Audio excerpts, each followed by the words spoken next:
రాజు తను పరిపాలించడంతో పూర్తి అయిపోదు. కన్న బిడ్డలు ఎటువంటి వారో ప్రభువుకి తన ప్రజలు ఎటువంటి వారు. తల్లి తండ్రి చూడండి, ఓ ఆడపిల్ల పుట్టింది, ఓ మగపిల్లాడు పుట్టాడు. ఆయనకు 25,000 జీతం వస్తుంది. 25,000 జీతం వస్తుంది కదా, వాడికి జరిగిస్తున్నాను, వీడిని జరిగిస్తున్నాను, అయిపోయింది. పెళ్లిళ్ళ ఏమో అప్పటికి మనం ఉన్నామో ఉండమో, లేకపోతే వాళ్ళ పెళ్లి ఎలా జరుగుతుందో ఏమో అప్పుడు చూద్దాం అని చెప్పి తినేస్తాడు ఏదో వచ్చిన డబ్బంతాను. ఆడపిల్ల పుట్టిందని నెలకో 1,000 రూపాయలు పట్టుకెళ్ళి ఏ ఆర్డీఓ ఫిక్స్డ్ డిపాజిట్లో ఏవో వేసి ఆడపిల్ల కోసం దాస్తాడా? మరి కొడుక్కి పాపం ఓ ఇల్లు వాకిలో వాడికి ఇస్తే వాడు కొంచెం ఉంచుకుంటాడు జీవితంలో, కాబట్టి వాడికి ఏదో ఓ ఇల్లు ఏర్పాటు చేద్దాం అని తండ్రి ఆలోచన చేస్తాడా చేయడా బిడ్డల కోసం? నేను వెళ్ళిపోయిన తర్వాత కూడా నా బిడ్డలు సుఖంగా ఉండడానికి నేను ఏదో చెయ్యాలని తాపత్రయపడతాడు. రాజుల తాపత్రయం ధర్మం అది. ఉత్తమ క్షత్రియుడైన రాజు తాను భోగలాలసుడై ఉండడు. నా తర్వాత వీళ్ళని పరిపాలించడానికి యోగ్యమైనటువంటి కొడుకు నాకు పుట్టివాడు మంచి బుద్ధి కలిగిన వాడై సింహాసనం మీద కూర్చునేటట్టు చూడవలసినటువంటి కర్తవ్యం కూడా నా మీద ఉంటుంది. అందుకు వాళ్ళు వంశం కోసం అంత తాపత్రయపడి బిడ్డలు పుట్టకపోతే ఋషుల్ని ఆశ్రయించి యాగాలు చేసి యజ్ఞాలు చేసి బిడ్డల్ని కానీ సింహాసనం మీద కూర్చోబెట్టి ధర్మాన్ని నిలబెట్టారు. ఎందుకు ఆ తాపత్రయం అంటే ధర్మం నిలబడాలి తప్ప ఎవరో వచ్చి దాని మీద కూర్చుంటే ధర్మం నశించిపోతుంది. ధర్మం ప్రధానం. మహాభారతంలో ఒక ప్రధానమైనటువంటి వ్యక్తి, ఆయన పోషించినటువంటి భూమిక సామాన్యమైంది కాదు. ఇన్ని తరాలు ఆ సింహాసనం కోసం ఎన్ని దెబ్బలాటలు, ఆ రాజ్య విభాగం కోసం ఎంతంత అల్లర్లు, ఎంతంత స్వార్థాలు. ఆయన చేసినటువంటి తప్పు ఏమిటి అలా పుట్టడానికి అంటే చాలా చిన్న తప్పు. కానీ ఆ చిన్న తప్పు చేసినది సామాన్యమైన వ్యక్తి పట్ల కాదు, చాలా గొప్ప మహాత్ముడి పట్ల చేసినటువంటి దోషం. దోషం చెయ్యడంలో కానీ దానం చెయ్యడంలో కానీ ఈ రెండూ కూడా మనం ఎవరికి చేస్తున్నాం, ఎవరి పట్ల చేస్తున్నాం అన్నదాన్ని బట్టి దాని యొక్క వ్యగ్రత మారిపోతుంది. ఒక దోషం చేసినప్పుడు ఏదో ఒక సామాన్యుని పట్ల జరిగింది అనుకోండి, అది ఒక స్థాయిలో ఫలితాన్ని ఇస్తుంది. అది ఒక మహాత్ముడి పట్ల జరిగింది అనుకోండి, అది కట్టి కుడిపేస్తుంది. అది మామూలుగా ఏముండదు. భీష్ముడి జీవితం ఎంతటి ధర్మాత్ముడో, ఎంత మహానుభావుడో, ఎంత బాగా చదువుకున్నాడో, ఎన్ని తెలుసున్నవాడో, అలా అన్ని కష్టాలు పడ్డాడు. బహుశः మానసికంగా ఆయన పడినంత పరివేదన పడిన పాత్ర ఇదొకటి కనపడదు. చిట్ట చివర తన మరణం ఎలా వస్తుందో తానే చెప్పుకోవలసినటువంటి స్థితికి దిగిపోవలసి వచ్చింది మనవలకి. ఎంత కష్టపడ్డాడు ఇటు పాండవుల్ని ఇటు కౌరవుల్ని చూసి. అటువంటి మహాత్ముని యొక్క జననం జరగడానికి నిజంగా పరదేవత పరమేశ్వరుడు ఎంతంత గొప్ప గొప్ప వ్యక్తుల్ని ఎంచుకున్నాడో, ఎంతటి విశిష్టమైన వ్యక్తులు ఈ భూమండలం మీద తిరిగితే తప్ప, కదిలితే తప్ప, ధర్మం నడిస్తే తప్ప ఆ భీష్మ జననం జరగలేదు. ఆ భీష్ముడు ఎందుచేత అసలు అంత గొప్పవాడయ్యాడో తత్సంబంధమైనటువంటి విషయములను వివరణ చేస్తుంది ఆది పర్వంలో కొంత భాగం. భీష్ముడు అశాంతము ఉంటాడు మహాభారతంలో, ఏదో స్వర్గారోహణ పర్వం లాంటి వాటిలో తప్ప. కానీ శాంతి పర్వం లాంటి దాని యందు ప్రత్యేకించి ఆయన ఈ జాతికి అందించినటువంటి సందేశం అత్యద్భుతం. కృష్ణ పరమాత్మ అంతటి వారు ఈ భీష్ముడి శరీరాన్ని విడిచిపెట్టేస్తే లోకానికి మళ్ళీ ఇన్ని ధర్మాలు చెప్పగలిగిన వాడు లేడు. అంతటి మహాపురుషుడు, ఆచార్యుడు. ఆచార్య శబ్దానికి మీరు కొంచెం జాగ్రత్తగా అర్థం చేసుకోవాలి. ఆచార్య అన్న మాటకు అర్థం ఏమిటంటే తాను ధర్మాన్నంతటినీ తెలుసుకుని తాను ఆచరించిన వాడైనటువంటి గురువు. అలా ఆచరణాత్మకమైనటువంటి విద్య కలిగిన వాడైతే ఆయన్ని ఆచార్య అని పిలుస్తారు. తెలుసు కానీ ఆయన ఆచరించాలి అని కాకుండా ఆయన బ్రహ్మజ్ఞానాన్ని పొంది ఉండడం చేత నిరంతరము ఈశ్వరుడు యందు రమిస్తూ ఉండిపోయేవారు కొంతమంది ఉంటారు. వారు తెలుసుకున్నవన్నీ ఆచరించాలని ఉండదు ఆ స్థితిలో. ఆ స్థాయి యందు తప్పు పట్టడం, దోషం పట్టడం, ఆచరణని అడగడం కుదరనటువంటి విషయాలు.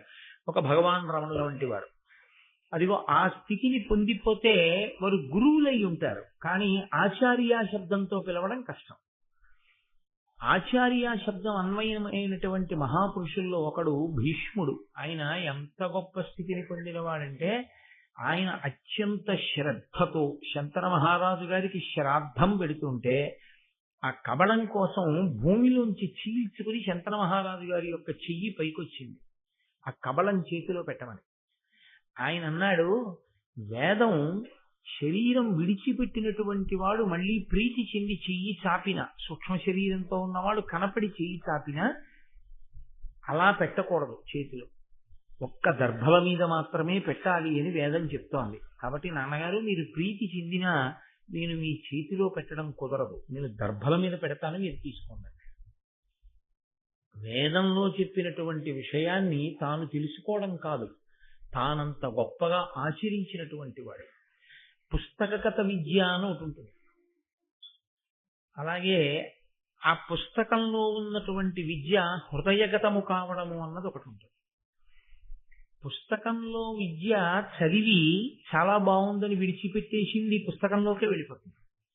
పుస్తకంలో ఉన్నది ఆచరణాత్మకం ఎప్పుడవుతుందంటే హృదయములోనికి ప్రవేశిస్తే. ఆ హృదయములోనికి ప్రవేశించడానికే, ఆ అనుష్ఠాన పర్యంతంలోకి తెచ్చుకోవడానికి అంత చిత్తశుద్ధి కావలసి ఉంటుంది. దాన్ని మనం ఆచరించాలనేటటువంటి ఆ తాపత్రయం కావలసి ఉంటుంది.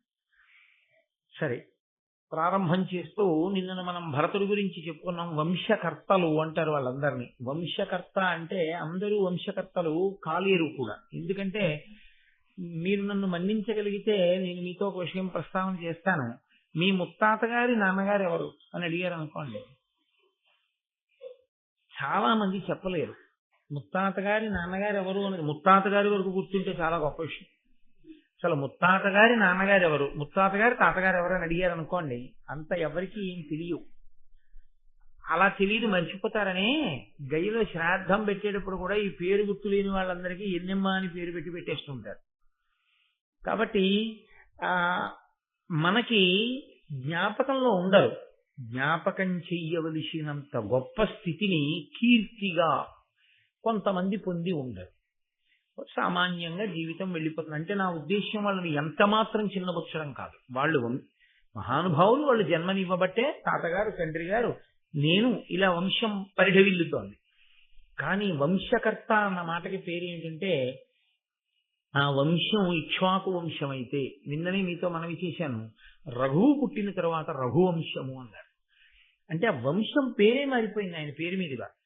అంతటి మహితాత్ముడై అంతటి గొప్పవాడైతే ఆయన్ని వంశకర్త అని పిలుస్తారు. మీరు వింటూ వస్తున్నారు ఆ వంశం ఎలా వెళుతోంది అన్న విషయాన్ని. ఎంతమంది రాజులు పుట్టినటువంటి వారు. అందులో మీరు మొన్నటి రోజు నేను ఉపన్యాసం పూర్తి చేసినప్పుడు యయాతి మహారాజు తన సంతానంలో పూర్ణికి రాజ్యాన్ని ఇవ్వడం దగ్గర విన్నారు. నిన్నటికి అది భరతుడి దగ్గరికి వచ్చింది. ఆ తరువాతి కాలంలో వచ్చినటువంటి చాలా గొప్పవాడు ఆ వంశ పరంపరలా చాలా కాలం కొనసాగి వెళ్ళిపోయిన తరువాత ఆ భరత వంశము కురు వంశము అని పిలిపించుకుంది. అంటే వంశం మారిపోయిందని కాదు, వంశకర్త మళ్ళీ వచ్చాడు అని. అంటే అంతటి మహితాత్ముడు వచ్చాడు. ఆయన సంవరుణుడు తపతి అనబడేటటువంటి వారికి జన్మించినటువంటి వాడు కురుడు. ఆయన మళ్ళీ అంత ప్రఖ్యాతి వహించాడు. అందుకే ఆయన పేరు మీదుగా వంశం కురువంశం అని పిలవబడింది. వాళ్ళు యుద్ధం చేసినటువంటి క్షేత్రం కూడా కురుక్షేత్రము అని పిలవబడింది. అటువంటి వంశం నడిచి వెడుతోంది. అంటే దాని యందు మహాత్ములు పుట్టుకుంటూ వస్తున్నారు. ఈలోగా ఇక్ష్వాకు వంశంలో ఒక మహాపురుషుడు జన్మించి ఉన్నాడు. ఆయన పేరు మహాభిషుడు. ఆయన సామాన్యమైన వాడేం కాడు. ఆయన 1000 అశ్వమేధయాగములు చేశాడు. ఒక అశ్వమేధయాగం చేయడమే చాలా గొప్పది. కలియుగంలో అశ్వమేధయాగం లేదు. అసలు కలియుగంలో అశ్వమేధయాగము ఆచరించమని లేనే లేదు. కాబట్టి కలియుగంలో అశ్వమేధాన్ని సంకల్పము చేయకూడదు, కలియుగంలో అశ్వమేధాన్ని చెయ్యను చెయ్యడు, తప్పు అసలు. కలియుగంలో మరి అశ్వమేధయాగం ఏమిటి అని అడిగారు. అనాథ ప్రేత సంస్కారమే అశ్వమేధయాగం. ఎక్కడైనా సంస్కరించడానికి నావారన్న వారి లేకుండా ఎక్కడైనా అనాథ శవం పడుంటే ఆ అనాథ శవానికి సశాస్త్రీయంగా ఎవరు అంత్యేష్టి సంస్కారాన్ని చేస్తారో వారికి అశ్వమేధయాగం చేసినటువంటి ఫలితాన్ని ఆ ఖాతాలో వేస్తారు. అసలు చాలా ఆశ్చర్యకరమైన విషయం ఏమిటంటే, సనాతన ధర్మంలో అత్యంత గొప్పదిగా చెప్పబడిన సంస్కారములలో ఒకటి అంత్యేష్టి సంస్కారం. ఇది మీకు అంత గొప్పగా అంత సమంత్రకంగా చేయడం అనేటటువంటిది చాలా చోట్ల చాలా విశ్వాసముల యందు కనపడదు. అది సనాతన ధర్మమునందు అంతర్భాగం. అందుకే దీన్ని సామాన్యులు కాదు ఆచరించడం. ఈశ్వరుడు అవతారాన్ని స్వీకరించినప్పుడు కూడా అనాథ ప్రేత సంస్కారం జరగకపోతే ఆయన ఒప్పుకోలేదు. రామచంద్రమూర్తి ఎక్కడెక్కడ అటువంటి వారితో తనకి సంఘం ఉన్నా వారికి అంత్యేష్టి సంస్కారం చేసి విడుతుంటాడు. జటాయువుకు అంత్యేష్టి చేశాడు. రావణుడికి చెయ్యమని విభీషణుడిని ప్రోత్సహించాడు. నువ్వు చేయకపోతే నేను చేస్తాను. వాలికి సుగ్రీవునితో చేయించాడు.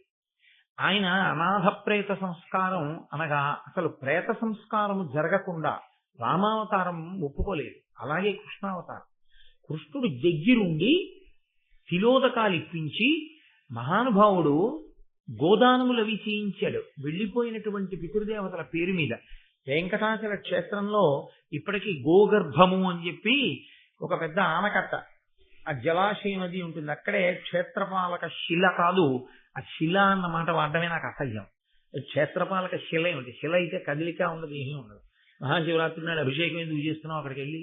క్షేత్రపాలక శిల అయితే అది క్షేత్రపాలక శిల కాదు, క్షేత్రపాలకుడు, వెంకటాచలాన్ని రక్షించేవాడు అన్నవాడెవరో తెలుసా అండి? వెంకటాచల క్షేత్రాన్ని పరమశివుడు రక్షిస్తూ ఉంటాడు.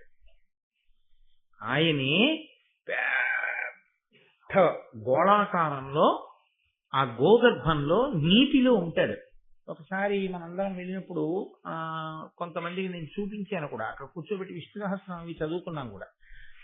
అక్కడ మీరు కొంచెం గుహలా ఉంటుంది, అందులోకి వెళ్ళి చూస్తే కృష్ణుడు పాండవుల చేత యుద్ధ భూమిలో మరణించినటువంటి అనేక మందికి ఉత్తమ గతులు కలగాలి అని దానాలు చేయించినటువంటి గుర్తులు ఆ బండ మీద ఉంటాయి ఇప్పటికీ.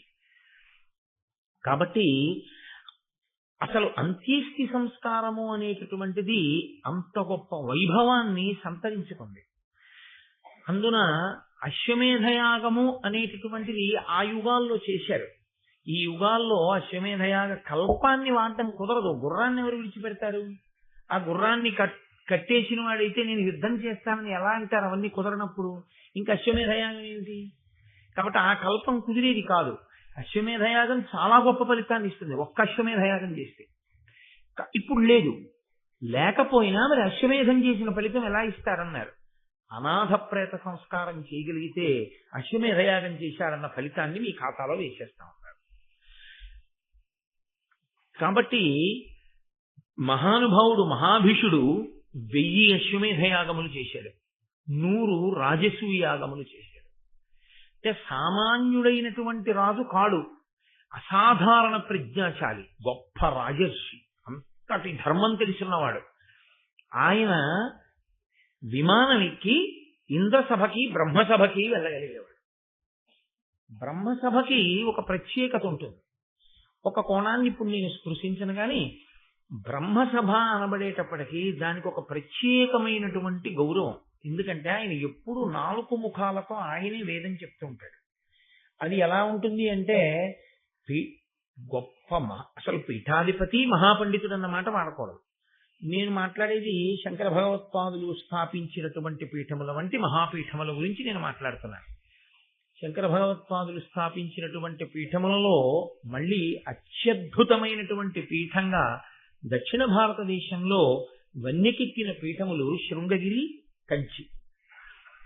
అందులో మళ్ళీ మహాప్రాజ్ఞులైన వారే పీఠాధిపత్యం వహిస్తూ ఉంటారు.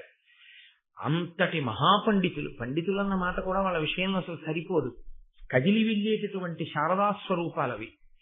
అటువంటి శారదాస్వరూపం దగ్గర మీరు నేర్చుకున్నారనుకోండి, చదువుకున్నారనుకోండి ఏదైనా విషయాన్ని, ఇంకా అది సామాన్యమైనటువంటి చదువు కాదా చదువు. స్వయంగా శృంగగిరి పీఠాధిపతులైనటువంటి భారతీ తీర్థస్వామి గారు ఇప్పటికీ శృంగేరిలో పాఠశాలలో ఉండేటటువంటి విద్యార్థులకి పాఠం చెప్పడానికి పెడతారాయన. ఆయన పాఠం చెప్తారు. ఆయన పాఠం చెప్పేటప్పుడు ఎవరైనా వెళ్ళి మీ కోసం వచ్చారు చాలా పెద్దవారు అని చెప్తే ఆయన చాలా చికాకు పడతారు. పిల్లలకి పాఠం చెప్పేటప్పుడు ఎక్కడ శృంగగిరి పీఠాధిపత్యం అండి, మాటల శృంగగిరి పీఠాధిపత్యం అంటే అంత శృంగగిరి పీఠాధిపత్యం వహిస్తున్నటువంటి భారతీ తీర్థస్వామి వారు అంత జాగ్రత్త తీసుకుంటారు పిల్లలకి పాఠం చెప్పడం అంటే. ఎన్ని కోట్ల కోట్ల మందిలో ఏ ఒక్కడు ఆ అదృష్టాన్ని పొందుతాడు అటువంటి మహానుభావుడి దగ్గర పాఠం నేర్చుకోవడం అంటే. ఆయన వారి గురువు గారి దగ్గర ఆ ఉజ్జయిన్లో వారు చాతుర్మాస్యం చేస్తుంటే సిప్రా నదిలో స్నానం చేస్తే వెళ్తుంటే వారి కాళ్ళు పట్టుకున్నారు. నీకేం కావాలని అడిగితే మీ దగ్గర తర్కశాస్త్రం నేర్చుకుంటారన్నారు. స్వయంగా అభినవ విద్యాతీర్థ మహాస్వామి వారు కూర్చోబెట్టి భారతీ తీర్థస్వామి వారికి తర్కశాస్త్రాన్ని నేర్పారు. ఇప్పుడు భారతీ తీర్థస్వామి వారు ఎంతో మంది విద్యార్థులకి పాఠం చెప్తుంటారు ప్రతిరోజు. నేను భారతీ తీర్థస్వామి వారి దగ్గర ఫలానా చెప్పుకున్నాను అని చెప్పుకోవడమే జీవితంలో ఒక గొప్ప వరం. అటువంటిది సాక్షాత్తు చతుర్ముఖ బ్రహ్మ. నాలుక మీద సరస్వతీదేవి ఉంటుంది. నాలుక మీద సరస్వతి నర్తించేటటువంటి చతుర్ముఖ బ్రహ్మగారు 4 ముఖములతో వేదం చెప్తూ ఉంటారు. పరమేష్ఠి అని పేరైనది. ఆ మహానుభావుడు ఆయన ఆధ్యక్షమునందు కూర్చుని ఉండగా అంత మర్యాదగా ఉంటుంది సభ. అక్కడ ఇంకా ఏ ఇతరమైనటువంటి కల్మషభూయిష్టమైన ఆలోచనలతో కూడినటువంటి ప్రవర్తన అక్కడ అంగీకరింపబడదు. బాహ్యాభ్యంతరములయందు లోపల అటువంటి భావన ఉండకూడదు, పైన అటువంటి భావన ఉండకూడదు. ఆ స్థితికి చేరగలిగాడన్నవాడు మాత్రమే బ్రహ్మసభలో కెడతాడు తప్ప అక్కడికి వెళ్ళిపోవడం అనేటటువంటిది అసలు సాధ్యమే కాదు. దానికి తోడు మళ్ళీ బ్రహ్మసభలోకి వెళ్ళాలి అంటే చాలా చూస్తారు. ఇప్పుడు నేను అవన్నీ చెప్పడం తోరే విషయాలు కావనుకోండి. కాబట్టి అటువంటి బ్రహ్మసభలోకి వెళ్ళి నిలబడగలిగినటువంటి అదృష్టాన్ని బ్రహ్మగారి సభలో బ్రహ్మగారు మాట్లాడుతుంటే కూర్చుని ఆయన ఇచ్చిన ఆదేశాలను వినడం. బ్రహ్మగారు మాట్లాడడం అంటే ఎలా ఉంటుందో తెలుసా అండి? ఏమది సామాన్యంగా ఉండదు. ఆయన ఇప్పుడు ఈ కదలిక ఎందుకు వచ్చింది అని అడిగారు అనుకోండి, ఇంకొక 500 సంవత్సరముల తర్వాత ఇప్పుడు వచ్చిన కదలిక ఎందుకు వచ్చిందో అది ఆ తర్వాత దేనిగా పరిణమిస్తుందో చెప్తుంటారు సభలో. ఎందుచేతనంటే భూత భవిష్యత్వర్తమాన కాలములు గుర్తిరిగిన మహాపురుషుడు, త్రిమూర్తులలో ఒకరు. బ్రహ్మగారంటే సామాన్యమైనటువంటి స్వరూపం కాదది. అటువంటి మహానుభావుడు ఆయన ఆధ్యక్షం వహించి మాట్లాడుతుంటే, కమల గర్భుడై కూర్చుంటే ఆ సభలో నిలబడడం అంటే మాటలండి. మనుష్య జాతి గర్వపడవలసినటువంటి మహాపురుషులు వీళ్ళందరూ ప్రాతస్మరణీయులు. వీళ్ళ పేర్లు తలుచుకున్నంత మాత్రం చేత, వీళ్ళ గురించి విన్నంత మాత్రం చేత, వీళ్ళకి నమస్కరించినంత మాత్రం చేత ఈశ్వరానుగ్రహం కలుగుతుంది. అంతటి మహాపురుషులు. అందుకే మహాభారతం లాంటివి వినండి అని ఎందుకు చెప్తారంటే, అటువంటి మహాపురుషుల పేర్లు చెవిన పడితే చాలు. ఒరే ఎక్కడ విశేషంరా, 1000 అశ్వమేధయాగములా, 100 రాజసూయ యాగములా, దివ్య విమానములు ఎక్కి చతుర్ముఖ బ్రహ్మగారి సభకి వెళ్ళడమా, ఇంద్ర సభకి వెళ్ళి ఇంద్రుడితో కలిసి కూర్చోవడమా, ఏమి వాళ్ళు పొందినటువంటి వైభవం. అంతటి మహానుభావుడు. ఆయనకి ధర్మం తెలియదనో, ఆయన ఆషామాషిగా ప్రవర్తించే వ్యక్తినో, ఆయనకి ఏవీ తెలియదనో మీరు అనుకోకూడదు. 4 సార్లు గణపతి హోమం గట్టిగా దగ్గర కూర్చుని ఆద్యంతం చూసిన వాడికి గణపతి హోమం ఎలా జరుగుతుందో తెలుసుకో. 1000 అశ్వమేధయాగములు, 100 రాజసూయాగములు చేసి, అన్ని దాన ధర్మాలు చేసి అంత ధార్మికుడై రాజర్షి అయిన వాడికి తెలియనిది ఏముంటుందండి? బ్రహ్మగారి సభలో ఎలా నిలబడాలో ఆయనకి తెలియదు, బ్రహ్మగారి సభలో ఎలా ప్రవర్తించాలో ఆయనకి తెలియదు. ఇదే కొత్తగా వెళ్ళాడు ఆయన. ఆయన ఎన్ని పర్యాయములు వెళ్ళాడో బ్రహ్మసభకి. అటువంటి మహాపురుషుడికి ఒక ఆశ్చర్యకరమైన రీతిలో మనస్సు కదిలింది అంటే ఏమనుకోవాలి? నేను మీతో మొన్న మనవి చేశాను. ఏదో ఒక గొప్ప మేలు ఈ భూమికి చేయడం కోసం పరదేవత సంకల్పం చేసింది అని మనం అనుకోవలసి ఉంటుంది. లేకపోతే అసలు అటువంటివి సంభవించే అవకాశాలు ఉండవు. మీరు ఈ ధర్మ సూక్ష్మానికి ఎక్కువ ప్రాధాన్యత ఇవ్వండి. సంఘటన యొక్క వర్ణనకి పెద్ద ప్రాధాన్యత ఇవ్వకండి. అది సంఘటనని నేను సంఘటనగా కేవలం స్పృశించి విడిచిపెట్టేస్తే చాలు. కానీ దాని వెనక ఉండే ధర్మ సూక్ష్మం ఏమిటి? ఆయన ఎటువంటి మహాపురుషుడు, ఆయన మనస్సు కదలడం అంటే మాటలా, దేనికి కదిలి ఉంటుంది, దాని పరిణామం ఏం జరిగింది ఇవాళ మనకి వెంటనే తెలుస్తోంది. కాబట్టి వ్యాసుడు ఇచ్చారు కాబట్టి, నన్నయ్య గారు ఇచ్చారు కాబట్టి మనకి తెలిసిపోతుంది తర్వాత ఏం జరిగిందో. అప్పుడు అలా ఎందుకు జరిగిందో అక్కడ ఉన్న వారికి తెలియదు, ఒక్క బ్రహ్మగారికే తెలుస్తుంది అలా ఎందుకు జరిగిందో. ఆ బ్రహ్మగారి నాలుకని కూడా కదిపింది పరదేవత. ఆవిడ ఏమి చేయలేదు, ఆవిడ సృష్టికర్త, స్థితికర్త, ప్రళయకర్త, ఆమె బిడ్డలు, ఆమె ఏమైనా చేయగలరు. కాబట్టి అటువంటి తల్లి సంకల్పమేమో ఈ మహాభీషుడు వెళ్ళి బ్రహ్మగారి సభలో నిలబడ్డాడు. మహాతల్లి ఆవిడ దేవలోకంలో ప్రవహిస్తుంది, మందాకిని అన్న పేరుతో, భూమి మీద భాగీరథి అన్న పేరుతో ప్రవహిస్తుంది, పాతాళంలో భోగవతి అన్న పేరుతో ప్రవహిస్తుంది. 3 పేర్లతో ప్రవహించిన ఆవిడ మాత్రం ఒక్కరే, త్రిపథగా గంగ. అంతటి మహనీయ మూర్తి. గంగని పరమశివుడికి భార్యగా ఎక్కడా పౌరాణికంగా చెప్పడం కుదరదు. సంప్రదాయంలో కూడా గంగని భార్యగా చెప్పడం కుదరదు, ఆయన కేవలం భరించాడంతే. నేను వేరొక చోట మీకు ఈ అనుమానం రాకూడదు అని ముందుగా ఈ మాట అంటున్నాను. ఇప్పుడు ఈ మహాభీషుడు నిలబడున్నాడు, ఎదురుగుండా గంగమ్మ కూడా వచ్చి నిలబడింది. అకస్మాత్తుగా గాలి వేసింది. ఈ గాలి వేయడం అనేటటువంటిది, గాలి కదలిక ఒక మహత్తరమైన విషయాన్ని సృష్టిస్తుంటుంది మహాభారతంలో. ఒకసారి దేవయాని శర్మిష్ఠ బట్టలన్నీ అలాగే కలిసిపోయాయి గాలి వేస్తే. ఇక్కడ ఆవిడ కట్టుకున్న వస్త్రము కొద్దిగా భ్రంశమై. ఇటువంటి మహాభీషుడు, ఎంతటి మహానుభావుడు! అందరూ తలతిప్పుకున్నారు. ఆయన ఒక్కడు ఆవిడ వంక చూసి ఆయన మనస్సు యందు కామప్రచోదనం అయింది. ఆంతరమునందు బాహ్యమునందు కనిపెట్టగలిగిన వాడు బ్రహ్మగారు.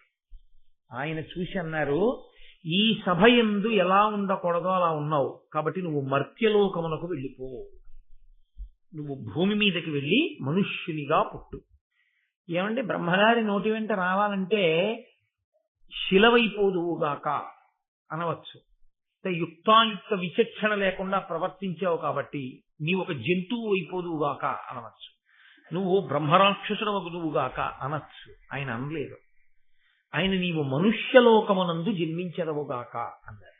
అసలు ఈ అనడం వెనక పరదేవత ఉంది అని మీరు గుర్తుపట్టాలి. ఆయన బ్రహ్మగారి నోటి వెంట మాట వచ్చేటట్టు చేసింది కూడా పరదేవత అయితే, ఆ సంఘటన చేయించింది కూడా పరదేవతే అని మీరు అంగీకరించగలరు. కాబట్టి ఇప్పుడు ఆయన నోటి వెంట ఏ మాట వచ్చిందో ఆ మాటకి ఔదల దాల్చి మహాభిషుడు మర్త్యలోకమునందు అనగా మనుష్యలోకమునందు పుట్టాలి. ఆయన అన్నాడు, మీరు శాపవాక్కు విడిచిపెట్టారు, నేను తప్పకుండా ఔదల దాలుస్తాను. తప్పు ఒప్పుకోగలిగినటువంటి గొప్ప స్థితి, చిన్న తప్పు, దానికి నేను మర్త్యలోకంలో పుట్టనా అని అడగలేదు ఆయన. నిజమే, ఎందుకు కలిగిందో నా మనస్సులో అటువంటి కదలిక కలిగింది. కాబట్టి మీరు ఇచ్చిన శాపాన్ని నేను అంగీకరిస్తున్నాను, కానీ నాకు ఒక వరం కావాలి. ఇప్పుడు భూమండలంలో మహానుభావుడు, రాజర్షి, గొప్ప ధర్మాత్ముడు, వేదం చదువుకున్నవాడు, తపస్వి, మహాపురుషుడైనటువంటి వాడు ప్రతీపుడు ఉన్నాడు. ఆ ప్రతీప మహారాజు గారు ఇదిగో ఈ భరత వంశంలో వచ్చినటువంటి వాడు. ఆయన భార్య పేరు సునంద.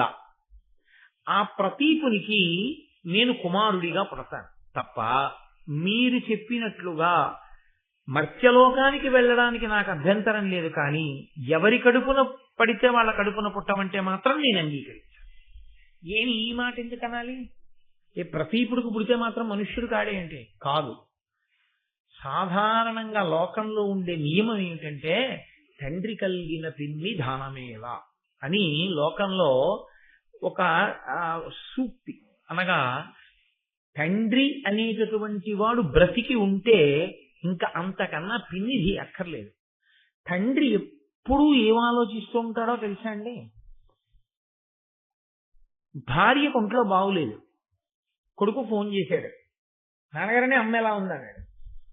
మీ అమ్మకి జ్వరంగా ఉంది, ప్రతిరోజు రాత్రి జ్వరం వస్తుంది, డాక్టర్ గారికి చూపించాను, తగ్గట్లేదు, 10 రోజుల నుంచి మందులు వేసుకుంటోంది, సరిగ్గా భోజనం అవి సహించట్లేదు, చాలా ఇబ్బంది పడుతోంది.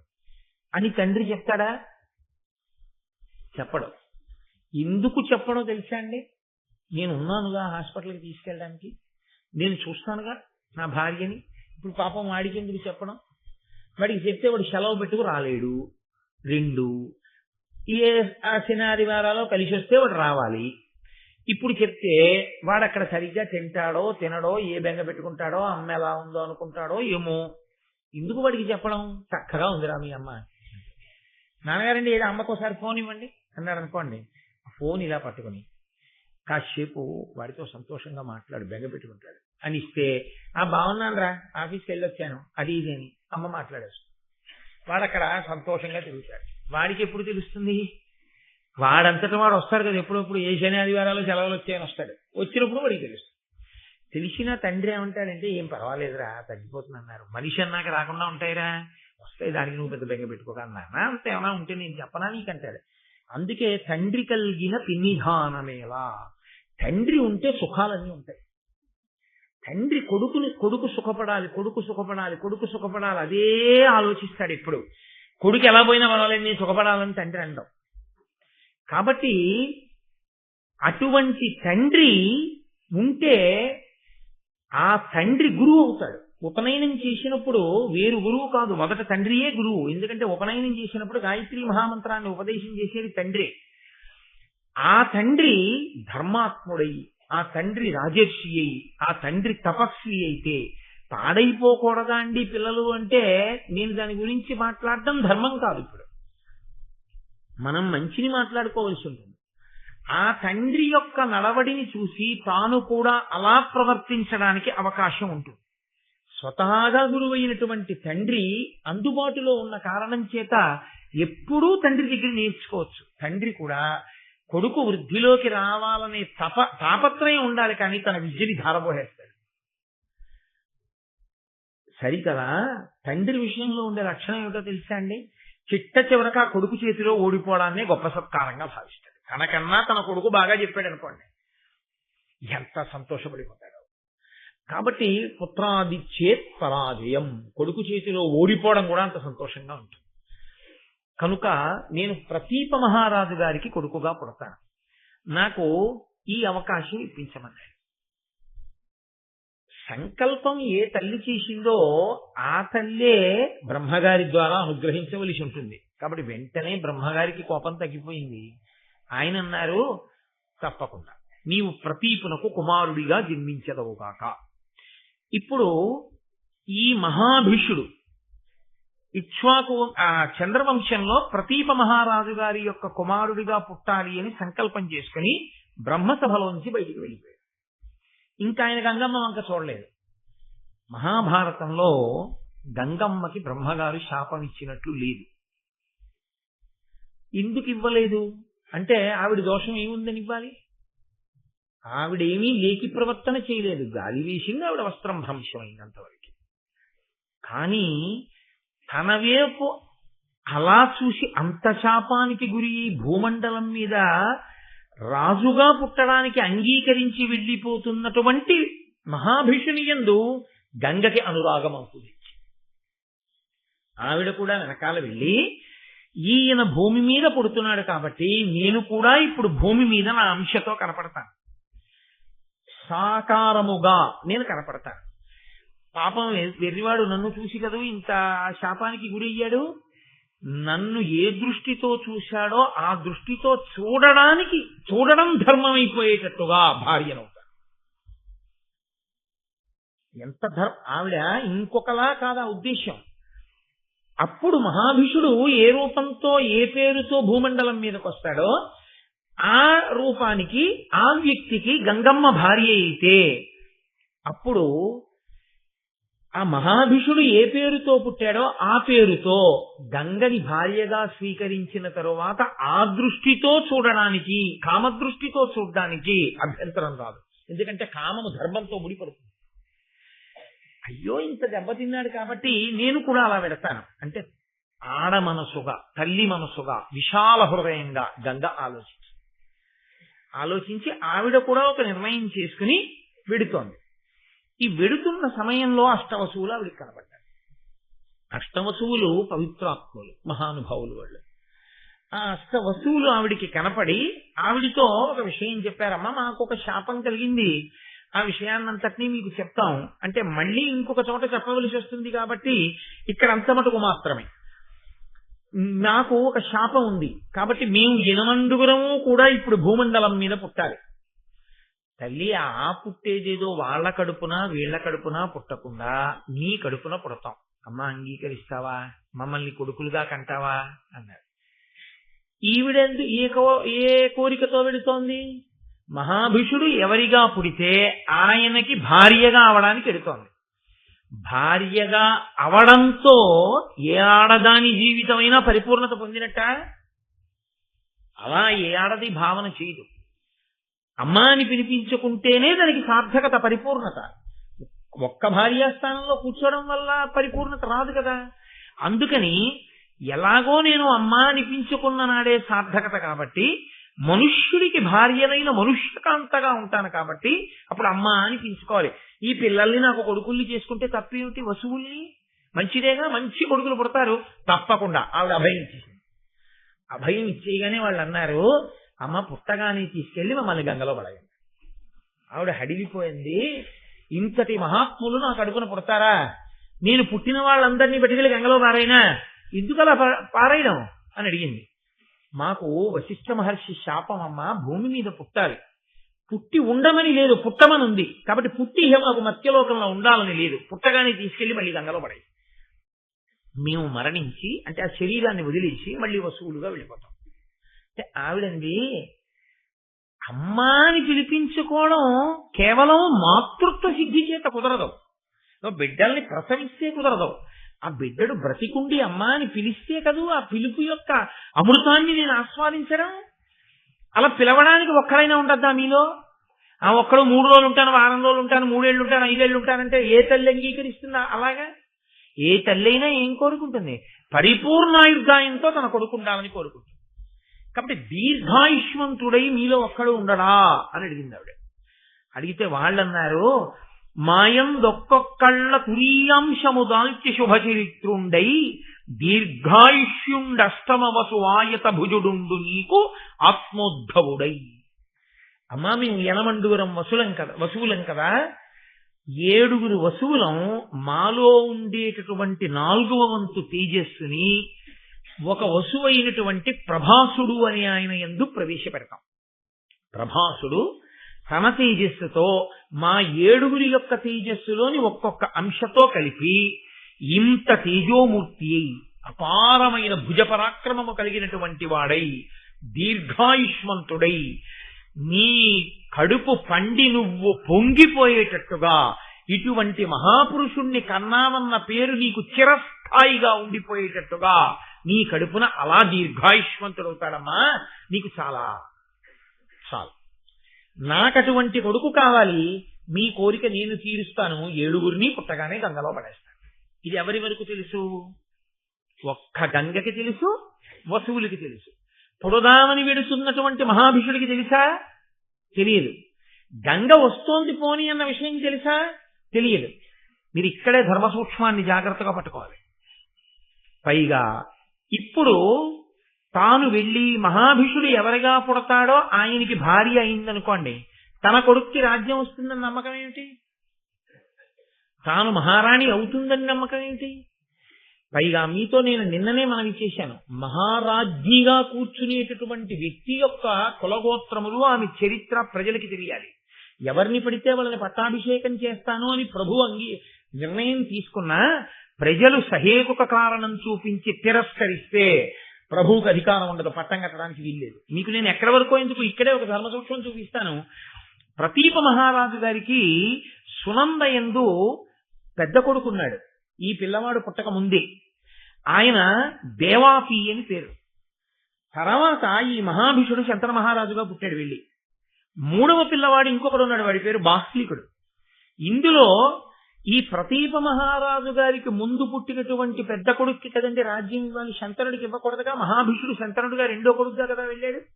పెద్దవాడికి ఇవ్వాలి రాజ్యం. పెద్దవాడికి రాజ్యం ఇద్దామని ఆయన నిర్ణయం చేసుకున్నాడు. చాలా మంచివాడు, యోగ్యుడు, అన్ని విధాలుగా చాలా గొప్పవాడు. ప్రతీపుడు సామాన్యుడు కాడు, మహానుభావుడు, రాజర్షి. ఇదిగో పెద్ద కొడుకు అయినటువంటి ఈ దేవాపికి నేను పట్టాభిషేకం చేస్తున్నాను అన్నాడు. అంటే ప్రజలు అన్నారు కుదరదు. ఎందుకు కుదరదు? వాడు ధర్మాత్ముడు, వాడికి ఇస్తానన్నాడు. అంటే వాళ్ళు అన్నారు అతనికి చాలా తీవ్రమైన చర్మరోగం ఉంది. అంత తీవ్రమైన చర్మరోగం ఉన్నటువంటి వ్యక్తి ప్రభువుగా కూర్చోవడానికి అర్హుడు కాడు. కాబట్టి మేము అంగీకరించాం. నేను దీన్ని ఇప్పుడు దాని గురించి పెద్ద విశేష వ్యాఖ్యానం దాని గురించి అక్కర్లేదు. కాబట్టి ఇంత చర్మ వ్యాధి ఉన్నవాడిని మేము ఒప్పుకోమన్నారు. అంటే ప్రతీప మహారాజు గారు ఎంత ధర్మాత్ముడంటే ప్రజలు ఒప్పుకోలేదని తీసేశాడు. నీకు ఇవ్వట్లేదురా రాజ్యం అన్నాడు. అంటే ఆయన ఇక నేను ఎలాగో రాసరికం చెయ్యను కదా, నాకు ఇతర భోగములు అక్కర్లేదని తపస్సు చేసుకోవడానికి వెళ్ళిపోయాడు. అందుకని రెండో వాడికి ఇచ్చారు. మరి మూడో వాడు రాజ్యం కోసం భాగానికి రాలేదా అని మీకు అనుమానం రావచ్చు. బాస్త్రీకునికి మేనమామ గారి సామ్రాజ్యం వచ్చింది, అందుకని ఆయన మేనమామ గారి దగ్గరికి వెళ్ళిపోయాడు. శంతన మహారాజు గారికి ప్రతీప మహారాజు గారి రాజ్యం అంతా శంతనుడికి వచ్చింది. ఇప్పుడు ఈ శంతన మహారాజు గారు అయితే నేను సంస్కృత భారతంలోంచి కొంత కలిపి చెప్తున్నాను. మీరు ఇంటికి వెళ్ళిన అన్నయ్య గారి భారతం ఒకటి చూశారనుకోండి, నేను చెప్పినటువంటి విశేషాలు కొన్ని మీకు ఆంధ్ర భారతంలో కనపడవు. ఎందుకంటే నేను కొన్ని సంస్కృత భారతంలో కూడా చెప్తున్నాను మీకు ఈ విశేషాలు. కాబట్టి ఇప్పుడు ఈ శంతనుడిగా వచ్చాడు మహాభిషుడు. మీరు బాగా జ్ఞాపకం పెట్టుకోవాలి ధర్మం ఎలా నడుస్తోంది అన్నదాని విషయంలో. మహాభిషుడు శంతనుడిగా వచ్చినప్పుడు ఆయనకి తెలుసు నేను మత్స్యలోకంలో పుడుతున్నాను ప్రతీపునికి కొడుకుగా, గంగ వస్తోంది నాకు భార్యగా అన్న విషయం తెలుసా? శంతనుడికి తెలియదు. మరి గంగ శంతనుడికి భార్య ఎలా అవడం? గంగ శంతనుడికి భార్య అవ్వడం అంత తేలికైన విషయం కాదు. ఇప్పుడు ఆవిడ భార్య అవ్వాలంటే ఎలా భార్య అవడం కుదురుతుందో ఆ మార్గాన్ని ఆవిడే ఎంచుకో. లేదు పరదేవతే అలా అనుగ్రహం చేసింది ఆశ్చర్యకరంగా. ప్రతీప మహారాజు గారు గంగానది ఒడ్డున కూర్చుని గొప్ప తపస్సులో ఉన్నాడు. ఉండగా ఈ గంగానది స్త్రీ రూపాన్ని ధరించి వచ్చి ప్రతీప మహారాజు గారి వంక చూసి, నువ్వు ఇంద్ర సమానుడివయ్యా, కాబట్టి నేను నీ తొడ మీద కూర్చుంటున్నాను, నువ్వు నన్ను భార్యగా స్వీకరించు అంది. అని ఏను జహ్నుకన్య ఇంద్ర సమాన నీ సద్గుణావులకు సంతసిల్లి భానుతేజ నీకు భార్యగా వచ్చితి ఇష్టమున పరిగ్రహింపు నన్ను అన్నాడు. నేను జహ్ను కన్య, నేను జహ్ను యొక్క కూతుర్ని. జహ్ను తాగి కుడిచివిలోంచి విడిచిపెడితే జాహ్నవి అయింది ఆవిడ. కాబట్టి నేను జహ్ను కన్యని. ఓ ఇంద్ర సమాన అంటే ఇంద్రునితో సమానమైన వాడా, నీ సద్గుణావళులకు సంతసిల్లి భానుతేజ, నీ సద్గుణాలు విని నేను చాలా సంతోషించాను, నువ్వు నన్ను భార్యగా స్వీకరించు అని ఆయన కుడి తొడ మీద వెళ్ళి కూర్చుంటే ప్రతీపుడు కళ్ళు విప్పి చూశాడు. చూసి ఆయన అన్నాడు, అనిన ప్రతీపుడిట్లనియే అంబురుహానన అగ్నిసాక్షికంబున పరిణీతయైన సతి బొల్పుగా ఒక్కతగాని అన్యులన్ మనమున ఏనియుంతలప మానిని ఇట్టి జితాత్ము నన్ను ఇట్లని పలుకంగా నీ కగునే అంజుల పల్కిన ఎట్ల బేలవై. నాకు వ్రతం ఉంది, నేను ఏకపత్ని వ్రతుణ్ణి. నేను మనసులో కూడా అన్య స్త్రీని ఆ స్థానంలో ఊహ చేయను. నా భార్య ఒక్కతయందే నా యొక్క భార్య దృష్టి తప్ప అన్య స్త్రీల యందు నేను మానసికంగా కూడా ఎప్పుడూ అటువంటి భావన చెయ్యను. కాబట్టి పిచ్చిదానా బేలా, నువ్వు నన్ను ఇలా అడగచ్చా భార్యని చేసుకోమని? అయినా నువ్వు వచ్చి నా తొడ మీద కూర్చున్నప్పుడు కుడి తొడ మీద కూర్చున్నావు. కుడి తొడ మీద కూర్చునేటటువంటి అధికారం ఒక్క కొడుక్కి, కూతురికి, కోడలికి మాత్రమే ఉంది. తనకి బిడ్డలుగా ఉండేటటువంటి వారు ఎవరున్నారో కొడుకు, కోడలు, కూతురు కుడి తొడ మీద కూర్చుంటారు. ఒక్క భార్య అయితే ఆమె ఒక్కతే మాత్రమే ఎడమ తొడ మీద కూర్చోవాలి.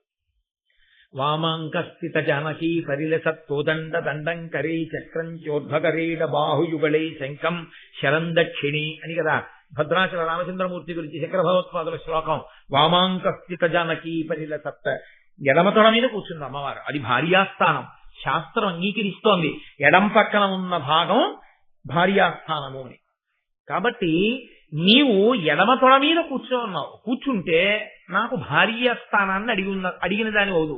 నా కుడి తొడ మీద కూర్చున్నావు కాబట్టి నా కూతురివి కావు, నా కొడుకువి కావు. కాబట్టి నువ్వేమవ్వాలి? నా కోడలివి అవ్వాలి. నా కోడలివి అవ్వాలంటే నాకు కొడుకు పుడతాడు ఎప్పుడప్పుడు. ఎందుకని? పెద్ద కొడుకు తపస్సు చేసుకోవడానికి వెళ్ళిపోయాడు, రెండవ వాడికి రాజ్యం ఇవ్వాలి. ఆ కొడుక్కి నిన్ను భార్యని చేసుకోమని నేను చెప్పి వెళ్ళిపోతాను. ఇంత ధర్మాత్ముడు, ఇంత రాజర్షి అయిన వాడు కోడల్ని నిర్ధారించి వెళ్ళాడు. మా నాన్నగారు చెప్తే చేసుకున్నానని చెప్పి చేసుకుంటే ఇక కుల పెద్దలు కాని, పౌరులు కాని, పురోహితులు కాని అడ్డు పెట్టడానికి ఏం లేదు. ఆవిడ సచ్చరిత్ర కింద లెక్క. ఆవిడ కడుపున పుట్టిన బిడ్డలకి రాజ్యాధికారం వస్తుంది. ఎంత చమత్కారం జరుగుతోందో చూడండి.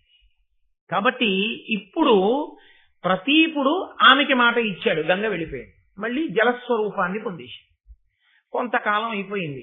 మహాభిషుడు, ఎవరు మహాభిషుడు? పేర్లు ఇన్ని వాడడంలో మర్చిపోకూడదు. బ్రహ్మసభలోకి వెళ్ళి చూసినవాడు ఆయన ఉన్నాడే, గంగమ్మను చూసినవాడు. ఆ మహాభిషుడు ఇప్పుడు శంతన మహారాజుగా పుట్టాడు.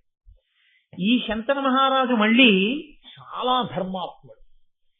ఎంతటి ధర్మాత్ముడు, ఎంతటి రాజర్షియో, ఎంతటి గొప్పవాడు ఆంధ్ర భారతంలో లేదు కానీ సంస్కృత భారతంలో శంతన మహారాజు గారి గురించి చాలా గొప్ప విషయం ఒకటి వ్యాస భగవానుడు ప్రతిపాదన చేశాడు. అసలు ఆయనకి శంతనుడు అన్న పేరు ఎందుకు వచ్చిందో చెప్పారు వ్యాసుల వారు.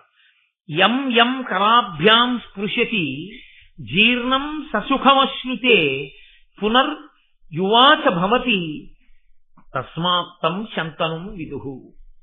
ఆయన శంతన మహారాజు గారు అలా వెడుతూ ఉండగా ఎవరైనా తల ముగ్గుబుట్టలైపోయినటువంటి ఒక వృద్ధుడు కనపడితే శంతన మహారాజు గారు తన రెండు చేతులతో ఆ వృద్ధుణ్ణి పట్టుకుని ఒకసారి ఆయన వంక చూస్తే వెంటనే అతనికి యవ్వనం వచ్చేది. అంతటి ధర్మాత్ముడు, అంతటి తపస్వి, అంతటి రాజర్షి, అంతటి మహానుభావుడు శంతనుడు. ఎందుకు శంతనుడు అంత గొప్పవాడు కాగలిగాడు? మహాభీషుడు శంతనుడుగా వచ్చాడు. ఎక్కడికి పోతుంది ఆ వైభవం? కాబట్టి ఇంతటి మహాత్ముడై ఉన్నాడు ఆయన. ప్రతీప మహారాజు గారు శంతనుణ్ణి పట్టాభిషేకం చేసి తాను వానప్రస్థానికి వెళ్ళిపోతున్నాడు భార్య సునందతో కలిసి. వెళ్ళిపోతూ ఎంత గొప్ప పేర్లండి అసలు. ఆ సునంద ఎంత అందమైన పేర్లు. ఏమిటో పుస్తకాలకి పేర్లు అని వెతుకుతారు. మహాభారతం చూడండి, లలితా సహస్రం చూడండి, ఎన్ని గొప్ప గొప్ప పేర్లు దొరుకుతాయో. అసలు మనకున్న ప్రామాణిక గ్రంథాలు పోయాయి.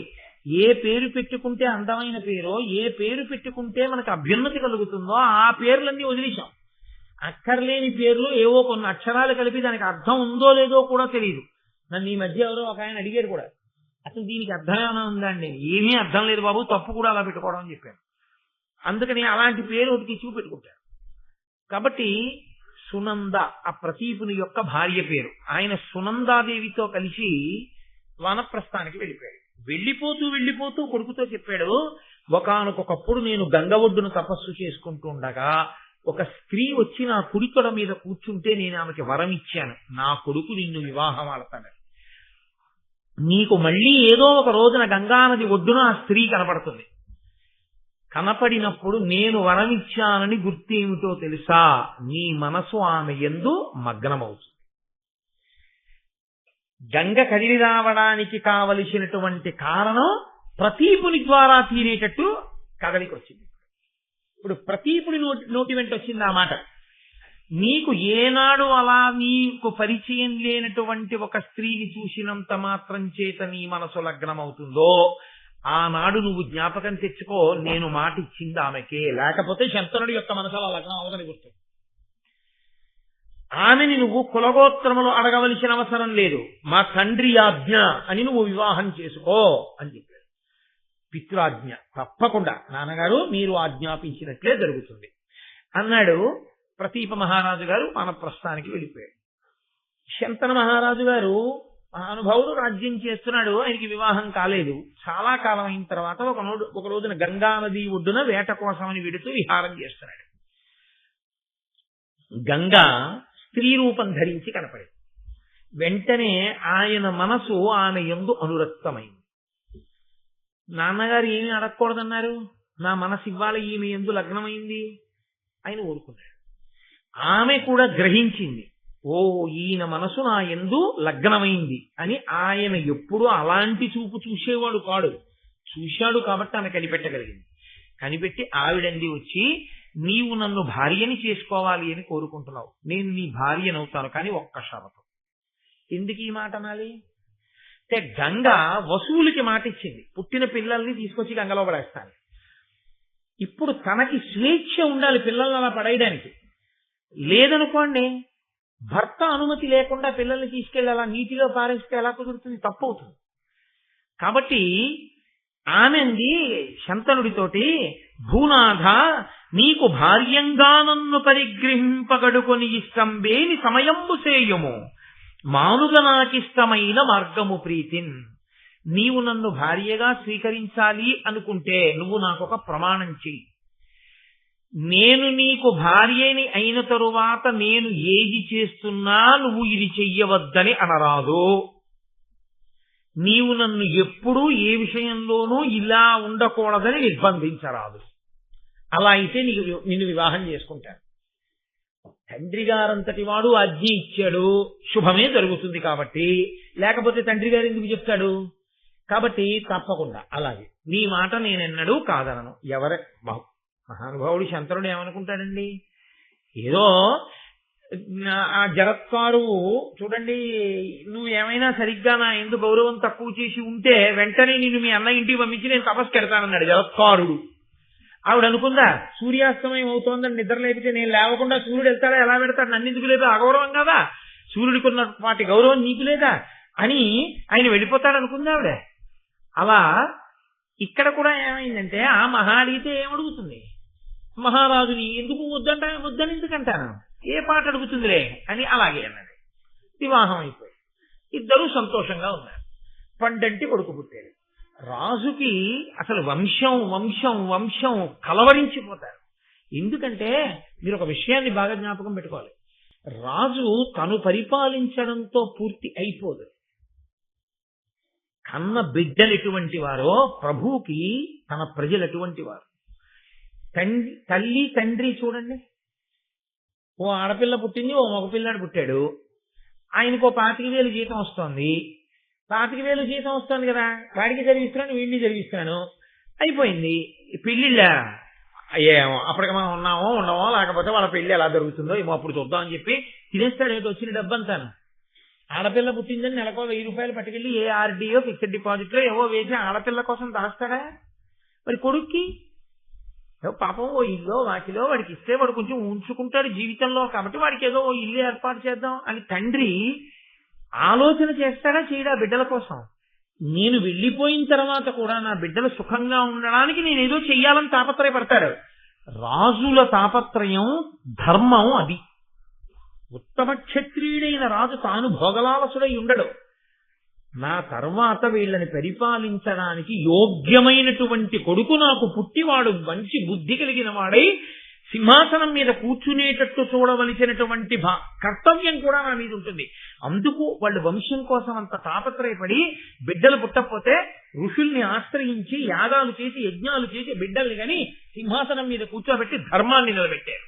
ఎందుకు ఆ తాపత్రయం అంటే ధర్మం నిలబడాలి తప్ప ఎవరో ఓడొచ్చి దాని మీద కూర్చుంటే ధర్మం నశించిపోతుంది. ధర్మం ప్రధానం. అందుకొచ్చింది ఇది. ఎదరెదర ఎంత విచిత్రమైన స్థితిని పొందుతుందో మీరు చూద్దరు కానీ ఆ ప్రాతిపదిక. కనుక ఇప్పుడు కొడుకు పుట్టాడు, ఎంత సంతోషిస్తాడు మహానుభావుడు శంతనుడు. ఆవిడ పొత్తిళ్లలో పట్టుకుని ఆ ఉన్నటువంటి పిల్లవాడిని చిన్నగా తీసుకెళ్లి గంగానదిలో పడేసి చాలా బాధపడ్డాడు రాజు. ఊరుకున్నాడు. అలా ఎందుకు చేశావు అన్నాడు అనుకోండి, వెళ్ళిపోతుంది. కాబట్టి ఆ సమయమునందు శంతనుడికి ఉన్నది వ్యామోహమే. ఒకసారి మనసులోకి ప్రవేశించకూడదు, కానీ ప్రవేశించిందో అది జీవుణ్ణి పట్టుకుందో వాసనగా, అది పూర్తిగా తీరేంత వరకు మళ్ళీ జన్మ ఎలా ఉంటుందో చూడండి. కాబట్టి ఇప్పుడు ఆమె యందు కలిగిన అనురాగము చేత కొడుకునే చంపేసిన ఊరుకున్నాడు కాదు. దాని యందు రెండవ కోణం వసువులకి గంగమ్మ ఇచ్చిన వరం, వశిష్ఠుడిచ్చిన శాపం. అందుకని వాళ్ళు వెళ్ళిపోవలసిందే మళ్ళీ పుట్టగానే.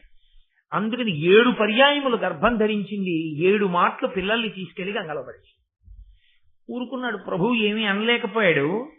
8వ పిల్లవాడు పుట్టాడు. ప్రభు 8వ మాట కొడుకు అన్నారు. ఏమి సంతోషం ఆ ఇంట్లో! 8 కొడుకులు పుట్టారు, ఇంకోసారి కొడుకు పుట్టారని సంతోషమా? మళ్ళీ బాధ మొదలు. అయ్యో, తీసుకెడుతుంది గంగలో పడేసి. అదేమిటని అనలేడు, మాట ఇచ్చాడు. అదేమిటంటే అలాంటప్పుడు కూడా వాళ్ళు కాదనరా, వాళ్ళు అటువంటి అమృతవాక్యం జోలికి వెళ్ళరు. వాళ్ళ ధర్మం అటువంటిది, వాళ్ళ సత్యం అటువంటిది, మాట ఇస్తే.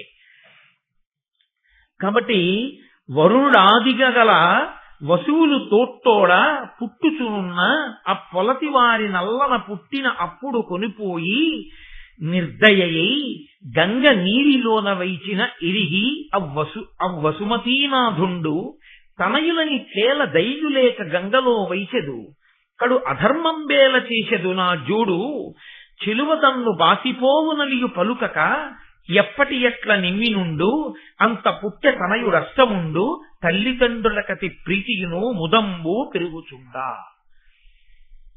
ఇలా పిల్లలు పుడుతున్నారు, పట్టుకెడుతోంది, గంగలో పడేస్తోంది. 8వ మాట కుమారుడు పుట్టాడు. ఇప్పుడు ఇంకా ఆగలేకపోయాడు. అసలు భార్యని స్వీకరించడము అనేటటువంటిది వంశం నిలబడ్డానికి. వంశం నిలబడ్డానికి కారణమైనటువంటి కొడుకులు పుట్టిన వాళ్ళందరినీ గంగలో పడేస్తోంది. 8వ మాట కూడా పడేస్తే ఇంకా నేను కామోపభోగము కొరకు జీవితమే తప్ప నా పితృరుణం ఎప్పుడు తీరుతుంది? నాకు పాపం సంక్రమించట్లా? ఎంతకాలం ఇలా ఊరుకోనని ఆయన అన్నాడు. పడయంగరాని కొడుకుల కడుపలుబుర పడసి పుత్రఘాతునివై ఈ కొడుకు నుదయార్క తేజుని విడువగ నేనోపననుచు వేడుకతోడన్. ఆయన అన్నాడు, బాలసూర్యుల వంటి కొడుకులు 7 పుట్టారు, బాలఘాతకివై వాళ్ళందరినీ తీసుకెళ్లి గంగలో పారేశావు. ఆయనకి తెలియదుగా ఈ విషయాలన్నీ. వసువులు పుట్టారన్న విషయం తెలియదు. 8వ వాడిని కూడా అలా పడేస్తావేమో, నేను ఒప్పుకోను అంటే అప్పుడు ఆవిడంది, నేను ఈ పిల్లాన్ని పడేద్దాం అనుకోవట్లేదు అన్నన్నా. ఎంత పని జరిగిందిరా! ఇప్పుడు వద్దన్నాను, ఖచ్చితంగా పడేయద్దు అనుకున్న సమయంలో నేను చెప్పానని ఆయన అన్నాడు. మరి 7 ఎందుకు పడేసావు? అందుకు కాదు 8వ వాడిని వద్దన్నాను. 7 ఎందుకు పడేసావు చెప్పు అన్నాడు. ఆవిడంది, నేను పడేశాను అంటే దాని వెనకాతల ఒక పెద్ద కథ ఉంది మహారాజా. అష్టవసువులు 8 వసువులు ఒకానొకప్పుడు వాళ్ళ భార్యలతో కలిసి ఆకాశ మార్గంలో వెళ్ళిపోతున్నారు. కశ్యప ప్రజాపతికి దక్ష ప్రజాపతి కూతురైనటువంటి సురభికి కలిపి జన్మించినటువంటి ధేనువు, నందిని ధేనువు అంటుంటాం కదండి, ఆవు దూడ, ఆవు. అది వశిష్ఠ మహర్షి మేరుపర్వత గుహలో తపస్సు చేసుకుంటున్నారు. ఆయనకి హవ్యకవ్యములు అంటారు. అంటే ఈ యజ్ఞయాగాది క్రతువుల యందు కావలసినటువంటి ద్రవ్యముగా, ప్రధాన ద్రవ్యముగా ఆ ఆవు పాలు, ఆవు పేడ, ఆవు పెరుగు, ఆవు నెయ్యి, పంచగవ్యాలు అన్ని ఆవులోంచే వస్తాయి. అవి లేనినాడు ఎవరేం చేయగలరు? కాబట్టి ఈ ధేనువు యొక్క పాలని ఆయన వాడుకుంటుంటాడు. అదిగో అక్కడ తపస్సు చేసుకుంటున్నాడు. ఆవిడంది, అందులో ఆ 8 వసువులు భార్యలతో వెళ్ళిపోతుంటే ప్రభాసుడు అనబడేటటువంటి వసువు యొక్క భార్య ఆ ధేనువు వంక చూసింది. దీని పాలు త్రావి మానవుల్ 10,000 జరయు రుజయు ఎరుగక అమరభావమున సుఖంబు జీవింతురటే దీని నేల గనిన వాడే ఇందు పెద్ద.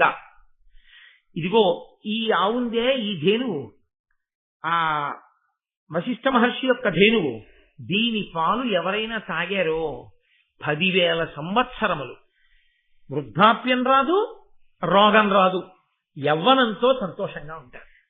ఇంత గొప్ప ధేనువు, దీని పాలు ఇంత గొప్పవి. నిజంగా లోకంలో ఎన్నో ఉండి ఐశ్వర్యవంతులం అంటారు, కానీ ఇలాంటి ధేను ఎవరికుందో వాడే గొప్పవాడు అని ఊరుకుంది ఆవిడ. ఆవిడండి, భూలోకంలో ఉషీనరా అనబడేటటువంటి రాజ్యం ఉంది. ఆ రాజ్యాన్నేలే ప్రభువుకి ఒక కూతురుంది. ఆవిడ పేరు జితవతి. ఆ జితవతి నాకు స్నేహితురాలు. ఈ ఆవుని పట్టుకెళ్ళి నా స్నేహితురాలకి ఇస్తాను. ఈ ఆవు పాలు మా స్నేహితురాలు తాగి అదిగో 10,000 సంవత్సరములు యవ్వనంతో రోగం లేకుండా ఉంటుంది. ఎంత గొప్ప కానిపించావే అని సంతోషిస్తుంది. మీరు వసువు కదా, గొప్పవారు కదా, వెళ్ళి ఆ దూడం తీసుకురండి. ప్రభాసుడు ఏం చెప్పాలి? అది వశిష్ఠ మహర్షి యొక్క ధేనువేది, నేను తీసుకురావడం ఏమిటనాలి. కాదనలేకపోయారు, అదొక బలహీనత. వెళ్ళి ఆ ధేనువును అపహరించి తీసుకొచ్చాడు.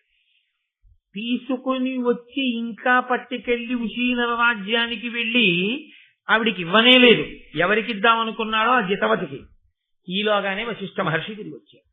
ఏది ధేనువు అని అడిగారు. ధేనువు ఎవరో ఎత్తుకుపోయారు అన్నాడు శిష్యుడు. ఆయన వెంటనే యోగ దృష్టితో చూశారు ఎవరో తీసుకెళ్లారు. అష్టవసువులలో మిగిలిన 7 చెప్పలేదు. తప్పురా, అదేమిట్రా ధేనువుని తీసుకురావడం ఏమిట్రా అనలేదు, వాళ్ళు ఊరుకున్నారు. కాబట్టి ఇప్పుడు ఆయన అన్నాడు, ఈ 8 వసువులు భూలోకమనందు జన్మించెదరుగాక. వాళ్ళకి అర్థమైంది, శాపవాక్కు విడిచిపెట్టాడు. 8 పరుగు పరుగున వచ్చి వశిష్ఠ మహర్షి యొక్క పాదాల మీద పడ్డారు. అటువంటి మహానుభావుడు పట్ల చేసిన చిన్నాపచారం కూడా కట్టి కుడిపేస్తుంది. అందుకే లోకంలో ఎప్పుడు ఏం చెప్తారో తెలుసా అండి, పెద్దల జోలికి వెళ్ళకండి, పెద్దల జోలికి వెళ్ళకండి అని చెప్తారు. ఎందుకంటే అది కట్టి కుడపడం ప్రారంభం చేసింది అనుకోండి, మీరు ఎక్కడికి వెళ్ళినా తప్పుకోలేరు. ఇక తప్పుకోగలగడం అన్నది సాధ్యం కాదు. యమదండం నుంచి తప్పుకోవచ్చేమో, మహానుభావులకు జరిగిన అవమానము వలన వారు పొందిన ఖేదముతో వారు విడిచిపెట్టినటువంటి శాపవాక్కు నుంచి తప్పించుకోవడం మాత్రం కుదరదు. మళ్ళీ వాళ్లే ఉపసంహారం చేయాలి. కాబట్టి ఇప్పుడు ఆ వసువులు 8 వెళ్ళి ఆయన కాళ్ళ మీద పడ్డారు. పడితే ఆయన అన్నారు, నేను ఒకసారి విడిచిపెట్టిన వాక్కుని తిప్పడం కుదరదు, కానీ ఒక సావకాశం కల్పిస్తాను. 8 భూలోకంలో పుట్టండని కదా అన్నాను. పుట్టండి అన్నాను కానీ ఇన్నాళ్ళు ఉండండి అనలేదుగా. మీకు అక్కడ ఉండడం ఇష్టం లేకపోతే మాయ కమ్ముతుంది అని మీరు అనుకుంటే పుట్టగానే శరీరం వదిలిపెట్టి వచ్చేయండి. కానీ పుట్టగానే శరీరం విడిచిపెట్టడం మీ చేతిలో ఉండదుగా. మనుష్యుడిగా పుట్టాక, మనుష్యునిగా పుట్టిన తరువాత శరీరం విడిచిపెట్టడం అన్నది మీ అంతా మీరుగా విడిచిపెట్టడం కుదరదు. పసిపిల్లాడిగా ఉంది మిమ్మల్ని అలా చంపేసే తల్లి దొరకాలి, లేకపోతే తండ్రి దొరకాలి. అలాంటి వాళ్ళు ఉంటే వెతుక్కోండి అని దాంట్లో అంతరార్థం. ఏ తల్లి చంపుతుంది పుట్టగానే పిల్లల్ని? దయాళువై ఉండాలి. వీళ్ళు మళ్ళీ అలా పుట్టేటప్పటికి ఈ విషయాన్ని గుర్తు పెట్టుకుని తాను పుట్టగలిగిన కారణజన్మురాలై ఉండాలి. ఆవిడైతే ఆ గర్భవాసంలో అలా మళ్ళీ వాళ్ళకి ఆ శాప విమోచన ఇప్పించగలదు అని ఆయన అన్నారు. చేసిన దోషానికి అందరినీ ఒక గాట కట్టి శిక్ష ఎలా వేస్తాను? అలా వేయడం కుదరదు. కాబట్టి ఇందులో 7 పుట్టగానే మరణించవచ్చు. అసలు ఈ ధేనువుని ఎత్తుకుపోయిన వాడు ఉన్నాడే ప్రభాసుడు, వాడు మాత్రం పుట్టగానే మరణించడానికి వీల్లేదు. వాడు దీర్ఘాయుష్మంతుడు అవ్వాలి. ఇది కూడా పరదేవతానుగ్రహమే. నోటి వెంట ఆ మాట రావడం అక్కడ వరకు బాగుంది. అప్పుడు అది శాపం ఎలా అయిందండి? ఆయన ఏమన్నారో తెలుసా? వాడు సంతతి లేనివాడు కావాలి. అక్కడ వచ్చింది భీష్మాచార్యుల వారి జీవితం. అన్ని మలుపులు అక్కడ తిరగడం మొదలైంది. సంతత లేని వాని జీవితమునందుండేటటువంటి వైక్లభ్యములను ఇప్పుడు నేను వర్ణించడం సభాముఖంగా నాకు ఇష్టం లేదు. కాబట్టి ఎంత పెద్ద శాపవాక్కు వచ్చి పడిపోయిందో చూడండి. ధేనువు దూడని కదూ అపహరించావు. ఒక ఆవు యొక్క దూడని, నీకు బిడ్డలు లేనితనం ఏమిటో తెలియాలి. నా బిడ్డ లాంటిది ధేనువు. దాన్ని తీసుకుపోయినప్పుడు నేను ఎంత పరివేదన పడ్డానో, పిల్లలు లేని నువ్వు అంత బాధపడాలి. కాబట్టి బిడ్డలు లేకుండుగాక, దీర్ఘాయుష్మంతుడు వగుదువుగాక. కష్టాలు చూడడానికి పనికొచ్చింది ఆయన దీర్ఘాయుష్యాన్ని, మహానుభావుడు. కానీ అంతటి ధర్మాత్ముడు. ఏమి భీష్ముడు, ఆయన పేరు చెప్తేనే 2 చేతులు ఎత్తి నమస్కరించాలి. అంతటి మహానుభావుడు. కాబట్టి ఒప్పుకున్నాడు ప్రభాసుడు. 8 వసువులు బయలుదేరారు. అందుకునయ్యా ఎవరు చెప్తున్నారు ఈ విషయాలన్నీ? గంగ శంతన మహారాజుతో చెప్తోంది. పుట్టిన వాళ్ళు 7 వసువులు. వశిష్ఠ మహర్షి శాపం ప్రకారం వాళ్ళు వెంటనే శరీరం వదలాలి. నన్ను అడిగారు, అమ్మా ఎవరి కడుపునో పుడితే ఎలా సంభవం అవుతుందమ్మా? నీ కడుపునో పుడతాం, పరమపావనిది కనుక నీవు మమ్మల్ని పుట్టగానే తీసుకెళ్లి గంగలో పడయ్యమ్మా అని అడిగారు. వాళ్ళు శాప విమోచనం పొందాలని పడేశానయా, కరకు తల్లిని కాదు అంది. 8వ వాడు దీర్ఘాయుష్మంతుడు కావాలిగా, అందుకని పడయ్యాలనుకోవట్లేదు. నువ్వు వద్దన్నావు, నేను వెళ్ళిపోవాలి. అంటే ఎక్కడ వరకు ప్రయోజనము జరగాలో అక్కడ వరకే. అంతేకాని ఇంకా ఆ అవసరం అయిపోయిన తర్వాత ఇంకా అలా ఉండడం కుదరదు. అది పైన నడిపించేటటువంటి ఈశ్వర శక్తి. కాబట్టి నేను వెళ్ళిపోతున్నాను. నాతో పాటు ఈ పిల్లవాడిని కూడా తీసుకెళ్ళిపోతున్నాను. ఎందుకో తెలుసా? పిల్లవాడికి చిన్నతనంలో అమ్మ అండ చాలా అవసరం. నేను తీసుకెళ్లి యోగ్యుడైన కుమారుడిగా తీర్చిదిద్ది నీకు తెచ్చి అప్పచెప్పేస్తాను. మంచి కొడుకుని కన్న తండ్రి అని నువ్వు పొంగిపోదు గాని ఎవరైనా భార్యను ఎందుకు స్వీకరిస్తారు? ఒక సంతానం కోసం స్వీకరిస్తారు. ఆ సంతానం నీకు లేకుండా చేయడం నా ప్రయోజనం కాదు. కాబట్టి కొడుకుని నాతో తీసుకెళ్లిపోతాను అంటే నీకు ఇవ్వను అని కాదు, విద్యాబుద్ధులు చెప్పించి పరమ ప్రయోజకుడుగా తీర్చిదిద్ది ఈ కొడుకుని తెచ్చి నీకు అప్పగిస్తాను. అప్పుడు నీ భార్యాస్థానంలో కూర్చున్నందుకు నాకు ధన్యత తప్ప నీకు బిడ్డలు లేని వాడిని చేసి నేను భార్యాస్థానంలో కూర్చుంటే దేనికదిగా? కాబట్టి నీకు కొడుకుని అప్పచెప్తానన్నాడు. ఎంత ధర్మం చూడండి, ఎక్కడికక్కడే ధర్మం. కాబట్టి ఇప్పుడు ఆయనని విద్యావంతుణ్ణి చేసి విద్యాబుద్ధులు చెప్పించేటటువంటి పూచి ఆ కర్తవ్యాన్ని గంగమ్మ తీసుకుంది. కాబట్టి వశిష్ఠుని యొక్క శాపము అంత తీవ్రమైనటువంటి శాపమయా, మామూలు శాపం కాదు. మనుజయోని పుట్టుడని వారికప్పుడు కోపమడర మునియు శాపమిచ్చే భయము ఉంది వివశులయి వచ్చి వారును వినయమొనరా ఇట్టులనిది మునికి. వాళ్ళందరూ వచ్చి ప్రార్థన చేస్తే ఇదిగో 8వ వాడికి మాత్రం ఇంత ఘోరమైన శాపం ఇస్తే వాడు నా కడుపున పుట్టాడు, వాడిని విద్యాబుద్ధులు చెప్పించి 8వ వసువుని కొడుకుగా నీకు అప్పచెప్తానండి. తీసుకుని గంగమ్మ వెళ్ళిపోయింది. చాలా కాలం అయిపోయింది. శంతనుడు మహాధర్మాత్ముడు, చక్కగా ఏదో ఋషులతో కాలక్షేపం చేస్తున్నాడు, కన్న బిడ్డల్లా ప్రజల్ని పరిపాలన చేస్తున్నాడు. కొడుకు ఉన్నాడు, ఆ కొడుకు విద్యాబుద్ధులతో వస్తాడు కదండి. కాబట్టి ఆయన ఇంకా మళ్ళీ వేరొక స్త్రీ యందు ఆయన మనసు లగ్నం కాదు. అంటే అక్కడ ఒక పిల్లవాడు తన యొక్క విలువిద్యని తానే పరిశీలనం చేసుకోవడం కోసం బాణములతో అడ్డుకట్ట కట్టేశాడు గంగా ప్రవాహానికి. అందువల్ల గంగ ప్రవహించట్లేదు, కింద పైన ఉండిపోయింది. అది చూసి తెల్లబోయాడు. చూసి ఆ పిల్లవాడి వంక చూశాడు, ఏదో తెలియనటువంటి ఆత్మీయత కలిగింది. అలాగే ఆ పిల్లవాడికి ఈయన వంక చూసేసరికి ఒక పూజ్య భావన కలిగింది. ఇంతలో గంగమ్మ గబగబా వచ్చి, ఈయనయ్యా నీ కొడుకు మహాప్రయోజకుడిగా తీర్చిదిద్దాను. ఈ పిల్లవాడు ఏమేం చదువుకున్నాడో ఎవరెవరి దగ్గర చదువుకున్నాడో తెలుసా నీకు? సాంగంబులగుచుండ సకల వేదంబులు చదివి వశిష్ఠుతో సకల ధర్మశాస్త్రాది బహువిధ శాస్త్రముల్ శుక బృహస్పతులు నేర్చిన ఎట్ల నేర్చే పరమాస్త్ర విద్య ఆ పరశురాముడెంత దక్షుడంతియూ కడు దక్షుడయ్యే ఆత్మ విజ్ఞానంబునందు సనత్కుమారాదుల ఎట్టివాడు అనఘమూర్తి ఒప్పు గొనుము వీని ఉర్వీష అని సుతునిచ్చి గంగ సనిన ఎరిగి తనయు నిమ్మి తోడుకొనుచు నిధిగన్న పేదయప్పోలే సంతసిల్లి భూవిభుండు. ఆ పిల్లవాడు ఎక్కడెక్కడ ఏం చదువుకున్నాడో తెలుసా మీకు అని సాంగంబులగుచుండ సకల వేదంబులు చదివి వశిష్ఠుతో, వశిష్ఠ మహర్షి దగ్గర వేదాలన్నీ చదువుకున్నాడు. సకల ధర్మ శాస్త్రాది బహువిధ శాస్త్రములు శుక్ర బృహస్పతులు నేర్చిన ఎట్ల నేర్చే. శుక్రాచార్యుల వారు బృహస్పతి వీళ్ళిద్దరూ రాక్షస గురువు దేవగురువు, వీళ్ళిద్దరూ సకల ధర్మశాస్త్రములు ఎలా నేర్చుకున్నారో అంత గొప్పగా శాస్త్రములను నేర్చుకున్నాడు. కాబట్టి విద్యయందు బృహస్పతి శుక్రాచార్యుడు, వేదములయందు వశిష్ఠునితో సమానుడు, వశిష్ఠుని యొక్క శిష్యుడు. పరమాస్త్ర విద్య ఆ పరశురాముండెంత దక్షుడు అంత్యుకడు దక్షుడయ్యే. అస్త్ర విద్యయందు పరశురాముణ్ణి మించినటువంటి మహానుభావుడు లేడు. ఆ పరశురాముడి దగ్గర ఈయన అస్త్ర విద్య ఎంత నేర్చుకున్నాడంటే పరశురాముడు ఎంతటి వాడో ఈయన కూడా అంతటి వాడు. యథార్థములకు పరశురాముడు ఓడిపోయాడు భీష్ముడి చేతిలో, అంతటి మహానుభావుడు. ఆత్మ విజ్ఞానంబునందు సనత్కుమారాదుల ఎట్టి అనఘమూర్తి. ఆత్మజ్ఞానంలో సనత్కుమారుడు మొదలైనటువంటి వాళ్ళు ఎంత ఆత్మజ్ఞానులో, ఎప్పుడు బాలుర్లా ఎలా ఉంటారో అంతటి ఆత్మజ్ఞాని.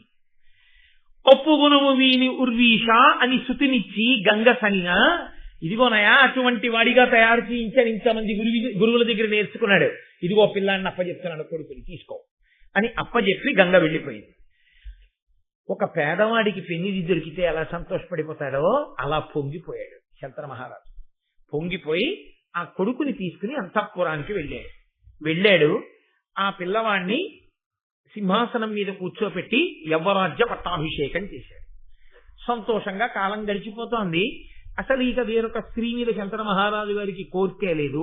ఈ పిల్లవాడు తిరిగి పెద్దవాడు అవుతున్నాడు కాబట్టి తదనంతర కాలంలో ఈ పిల్లవాడికి ఇంకా పెళ్లి చేయాలి, ఓ మంచి కోడలు రావాలి. చాలా ఆశ్చర్యకరమైనటువంటి కొన్ని విశేషములు ఉంటాయి. ఎందుకనంటే ఇక్కడ వరకు బాగుంది అనుకోవడం అక్కడ వరకు ఉన్నటువంటి వ్యక్తి లక్షణం. ఆ తర్వాత ఏం జరగబోతోంది అన్న విషయాన్ని, ఆ తర్వాత ఆ వంశంలో ఎవరెవరు ఎలా పుట్టాలి, పుట్టి ధర్మాన్ని ఎలా నిలబెట్టాలి అన్నది చూడవలసిన కర్తవ్యం పరదేవత కదండి.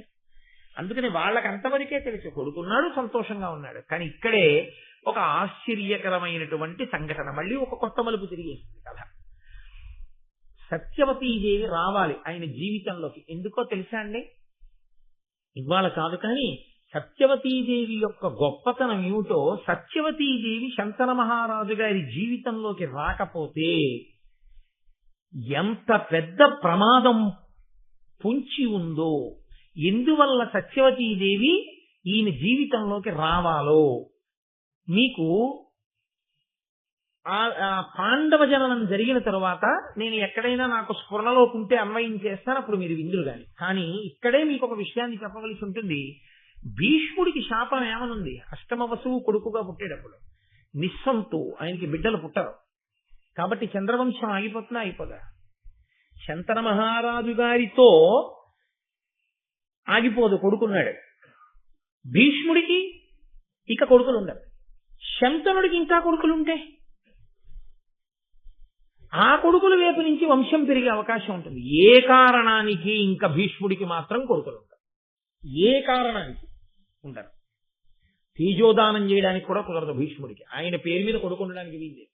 ఎందుకంటే వశిష్ఠ శాపం ఉంది కాబట్టి. అయిపోయిందా చంద్రవంశం? అంతరించిపోయిందా? అలా అంతరించిపోతే ఇంతమంది మహాపురుషులు పుట్టినటువంటి పుట్టుక యొక్క గొప్పతనం ఏమిటి? వంశం ఎందుకు అంతరించాలి? వంశం అంతరించిపోయింది అనేటటువంటిది పరమ భయంకరాతి భయంకరమైన విషయం. ఇంకసలు కొడుకన్నవాడు లేకుండా ఇక ఆ గోత్రంతో, ఆ గోత్రం పేరు మీద ఇక ఆ అన్నదమ్ముల తరువాత పూజ లేదు అన్నారనుకోండి. అంతకన్నా దారుణమైనటువంటి విషయం ఇక సృష్టిలో లేదు. గోత్రం తమతో అంతరించిపోవడం అంటే భయంకరమైన విషయం అండి. అది గోత్రం వర్ధిల్లాలి, అలా సంతానం పొందుతూ ఉండాలి. తంతు దూది ఎలా వెడుతుందో అలా వెళ్ళాలి గోత్రం. కాబట్టి ఇప్పుడు శంతనుని మనసులో మళ్లీ వేరొక స్త్రీ మీద అనురక్తి కలిగితే తప్ప కొడుకులు రారు. కాబట్టి శంతనుడి మనసు కదలవలసిందే. ఇక్కడి వరకు వసువులు రావలసిన అవసరం తీరిపోయింది, వచ్చేసాడు భీష్ముడు. భీష్ముడు వచ్చేసి ప్రయోజనం ఏమిటి ఇప్పుడు? మరి అదేమిటో మీరు భారతం 18 పర్వాలు విన్నాక తెలుసుకుంటారు. కాబట్టి ఆయన ఉండాలి మహానుభావుడు. ఆయన లేకపోయినా మళ్ళీ కుదరదు. అంతటి మహాత్ముడు భీష్ముడు ఉండాలి. కాదు వశిష్ఠ శాపం నెరవేరాలి, బ్రహ్మగారి వాక్కు నెరవేరాలి. అందుకని అటువంటి వాణ్ణి కనాలంటే అటువంటి వాడి మనసు కదలాలి. ఇన్ని కదలికలు వెనకాల నేపథ్యంలో ఇన్ని కారణాలకి కదిలి పైకి ఒకలా ఉంటుంది. ఇప్పుడు అందువలన శంతన మహారాజు గారు ఒకనాడు వేటాడుతూ వెడుతూ ఉండగా అకస్మాత్తుగా ఆయన నాసాపుటములకు గొప్ప సుగంధం తగిలింది. ఎక్కడిది సుగంధం? సత్యవతీదేవి. ఎవరా సత్యవతి? వేదవ్యాసుని కన్న తల్లి. ఆమె తల్లిగా ఉండిపోయిందా? నేను వేదవ్యాసుని వంటి మహాపురుషుడికి తల్లినవుతున్నాను కనుక పరాశరునికి భార్యాస్థానంలో కూర్చుంటున్నాను కాబట్టి ఒక్కసారైనా కొడుకుని కంటిగా పరాశరుడికి భార్యగా నా జీవితానికి చాలు అని ఊరుకుంటాను అన్నది ఆవిడ సిద్ధాంతమా? కాదు. అలా అయితే ఆవిడ నా కన్యాత్వం చెడకూడదన్న కోరిక కోరదు.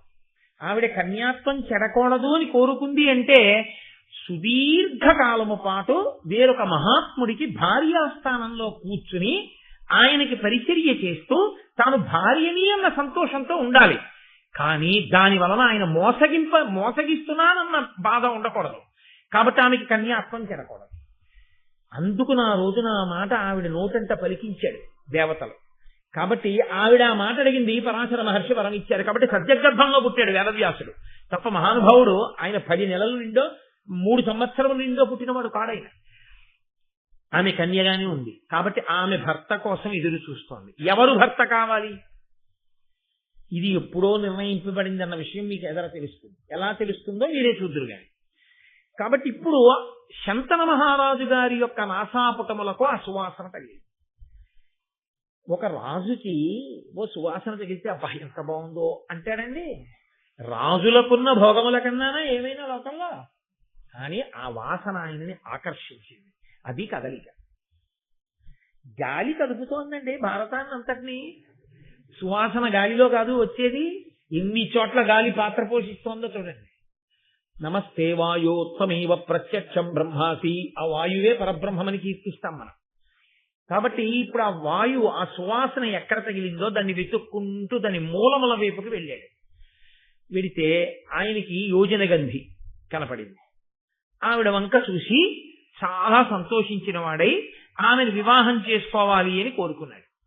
కోరుకుని ఆమె అంది, నా తండ్రి దశరాజు, ఆయన అడగవయా, అడిగితే ఆయన ఒప్పుకుంటే నువ్వు నన్ను భార్యగా స్వీకరించవచ్చు అంటే ఈయన వెళ్ళి ఆ దశరాజుని అడిగాడు, నీ బిడ్డని నాకు భార్యగా చెయ్యి అని అడిగితే దాశరాజు అన్నాడు, భూపాల, నీకు ఈ కోమలి వలన పుట్టిన సుతుడు నీ పరోక్షంబున రాజు కావలే, ఎమ్మినిట్లీగ నోపుదే అనిన శంతనుడు గాంగేయువరాజు తలచి ఈ పల్పు తక్కగా ఒండు వేడుము ఇచ్చదని. ఆ దశరాజుని నీ కూతురైనటువంటి యోజన గంధిని నాకు ఇచ్చి వివాహం చెయ్యి అన్నాడు. చాలా సంతోషిస్తున్నాను అన్నాడు ముందు. అని ఆయన అన్నాడు దశరాజు, లోకంలో నా సంతోషం ఏమిటి, నా కూతురు రాణి అయిందని. ఇవాళ నేనుంటాను, ఇంకొక 30 ఏళ్ళు 40 ఏళ్ళు 50 ఏళ్ళు పోయాక నేను వెళ్ళిపోతాను. ఇవాల్టి నా సంతోషం రేపటి నా దుఃఖం అవుతుంది. ఎందుకో తెలుసా, నీకు భార్య అవుతుందేమో, ఎందుకంటే నిన్ను ఇంతకు పూర్వం వివాహం చేసుకున్న భార్య వెళ్ళిపోయింది కాబట్టి. కానీ తరువాతి కాలంలో ఈమె రాజమాత మాత్రం కాదు. ఎందుకని భీష్ముడు రాజు కాబట్టి. భీష్ముని భార్య ఎవరో ఆమె మహారాజ్ఞి. ఈమె సవతి తల్లి తప్ప కన్న తల్లి కాదు. కాబట్టి ఈవిడ కొడుకులు సవతి కొడుకులు. ఈమె కొడుకులు సవతి కొడుకులైతే రాజ్యం ఎవరికి ఎడుతుంది, భీష్ముడికి ఎడుతుంది. భీష్ముడికి వెళ్ళిపోతే అక్కడి నుంచి ఇంకా రాజు శబ్దం ఎవరికి అన్వయం అవుతుంది, భీష్ముడి వైపు వాళ్ళకి అన్వయం అయిపోతుంది. అప్పుడు నా కూతురేమంటుంది, నాన్న నేను రాణినవ్వడం ఒకటే ఆలోచించావు, ఇచ్చేసావు శంతనుడికి. కానీ శంతనుడికి ఓ కొడుకున్నాడు, వాడికి యవరాజ పట్టాభిషేకం అయిపోయింది. నేను తొందరపడి నా కూతుర్ని ఇచ్చేస్తే నా కడుపున పుట్టిన బిడ్డలు ఏమవ్వాలని నువ్వు ఆలోచించలేదు. నువ్వు చేసిన నిర్ణయానికి నా బిడ్డల కోసం నేను ఏడుస్తున్నానంటుంది. అప్పుడు నేను ఏడవద్దు? ఎంత దూరం ఆలోచించాడండి. ఇంత ఆలోచించడం అంటే ఆలోచనలన్నీ కదలికలు కాదు. ఈ కదలికలన్నీ దాశరాజుకి అకస్మాత్తుగా ఒక రాజు, అందున శంతనుడు వంటి వాడు వచ్చి అడిగితే యోజన గంధిని ఇవ్వడానికి ఇన్ని ఆలోచనలు చేశాడంటే అవి దాశరాజుకి తనంత తానుగా వచ్చిన ఆలోచనలని మీరు అనుకుంటున్నారా? కదుపుతున్నవాడు వేరొకడున్నాడు, వాడు కదుపుతున్నాడు ఈ ఆలోచనలని, వాడి ప్రయోజనం వేరు, అందుకని కదుపుతున్నాడు. ఆయన అన్నాడు, ధర్మానికి కట్టుబడ్డవాడు కదండి శంతనుడు, కామానికి కట్టుబడ్డవాడు కాడు, అంత హేయమైన వ్యక్తి కాడు. యవరాజ్య పట్టాభిషేకము జరిగి గాంగేయుడు ఉన్నాడు, మహానుభావుడు. ఆవిడ వెళ్ళిపోతూ వెళ్ళిపోతూ చెప్పింది, వీడి పేరు దేవవ్రతుడు అని చెప్పింది. దేవవ్రతుడు గంగకు పుట్టినవాడు కాబట్టి గాంగేయుడు. గాంగేయుడు ఉన్నాడు, యవరాజ్య పట్టాభిషేకం చేసేశాను. ఇప్పుడు నీకు మాటిస్తే ఈ పిల్లల్ని ఎలా యవరాజ్య పట్టాభిషేకం చేస్తాను, నీ కూతురు కడుపులో కొడుకు పుట్టినా కాబట్టి ఇది తక్క, ఏదైనా కోరుకో ఇస్తానన్నాడు. ఇదే కావాలన్నాడు. అయితే కుదరదు, నీ కూతుర్ని నా భార్యగా చేసుకోలేను, వెళ్ళిపోయాడు. వెళ్ళిపోయాడు కానీ ఆయనకి భార్యాస్థానంలో ఆమె వచ్చి కూర్చోకపోతే ఎదర ప్రమాణం వేరు కదండి. అందుకని ఆయన మనసులోంచి ఆవిడ తొలగిపోయింది అనుకోండి, కథ అయిపోయింది.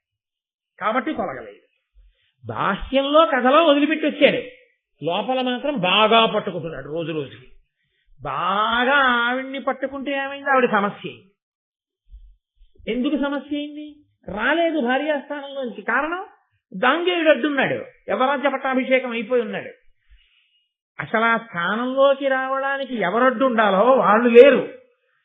అసలు ఆ స్థానంలోకి రావడానికి ఊహకందని రీతిలో భీష్ముడు ఉండిపోయాడు, దేవవ్రతుడు ఉండిపోయాడు. పాపం ఆయన ప్రారంభం చూడండి. ఇప్పుడు అందుకని రాజుకి తన సమస్య పట్టుకుంది. ఆ సమస్య పట్టుకుని ఆయన రాసకార్యాలకి వెళ్ళటం లేదు, బయటికి రావట్లేదు, మాట్లాడటం లేదు, దిగులు, తాను అనుకున్నది జరగట్లేదు. ఏమంటాడు భీష్ముడిని? ఏమనకూడదు, తప్పు, ధర్మం తప్పడు శంతనుడు, ఆమెని మోసగించలేడు కాబట్టి పొందలేకపోతున్నాడు. ఇంత రాసరికం కోరుకున్న ఒక స్త్రీని భార్యం చేసుకోలేకపోయాడు.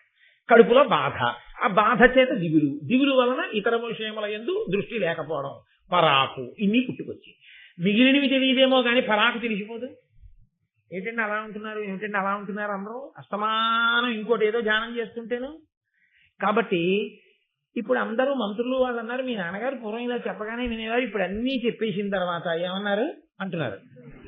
కాబట్టి మీ నాన్నగారికి ఏదో పరాకు వచ్చింది. పరాకు వచ్చిందంటే మీ నాన్నగారి మనసు ఇంకెక్కడో నిలబడుతుంది. అది మేము అడిగితే బాగుండదు. రాజా మీ మనసు ఎక్కడుంది అని అడిగితే బాగుంటుందా? బాగుండదు. కాబట్టి నువ్వు అడిగితే బాగుంటుంది. కాబట్టి కొడుకు కాబట్టి నువ్వు విచారణ చెయ్యి, వెళ్ళి అడుగు అన్నాడు. అంటే మహానుభావుడు గాంగేయుడు వెళ్ళి తండ్రితో, ఎంత మర్యాద అండి ఆ మాట్లాడడంలో, ఏం నాన్నగారు మీరు ఈ మధ్య శ్రద్ధ లేకుండా ఏమి పట్టించుకోవట్లేట, అసలు మీ మనసు ఎక్కడుంది చెప్పండి అని అనుకోండి, చాలా అసహ్యంగా ఉంటుంది. ఓ పనికి మాలిన వాడు రాసిన సినిమా డైలాగులో ఉంటుంది. తండ్రి మీద, నాయనమ్మ మీద, అమ్మ మీద, తల్లి మీద ఎవరిని ఎలా పిలవాలో, ఎవరిని ఎలా పలకరించాలో, ఎవరితో ఎలా మాట్లాడాలో కూడా తెలియకుండా పశువు ప్రవర్తించినట్టు అసహ్యకరంగా తల్లి మీద, తండ్రి మీద డైలాగు రాసి వచ్చినటువంటి డబ్బుతో జీవించగలిగిన హేయమైన జీవితానికి దిగజారిపోయిన వాడు రాయగలడేమో, నన్నయ్య గారు రాయగలడు. కాబట్టి గాంగేయుడు తండ్రి దగ్గరికి వెళ్ళి అన్నాడు, భవదభిరక్షిత క్షితికి బాధయునర్పగనూపునట్టి శాస్త్రవ నివహంబు లేదు, వసుధా ప్రజకెల్లా అనంత సంతతోత్సవముల రాజులెల్ల అనిశంబు విధేయుల నీకు ఇట్లు మానవ వృషభేంద్ర ఎలుకో మన పరితాపము పొందియుండగం. ఆయన అన్నాడు, నాన్నగారండి మీ చేత రక్షింపబడుతున్నటువంటి ఈ భూమండలంలో ఎక్కడా కూడా ఎవ్వరూ కూడా కుంది లేరు, బాధగా లేరు. మరి మీరెందుకు బాధపడుతున్నారు నాన్నగారండి? ప్రజలందరూ సంతోషంగా ఉన్నారు, ప్రతిరోజు ఉత్సవం చేసుకుంటున్నారు.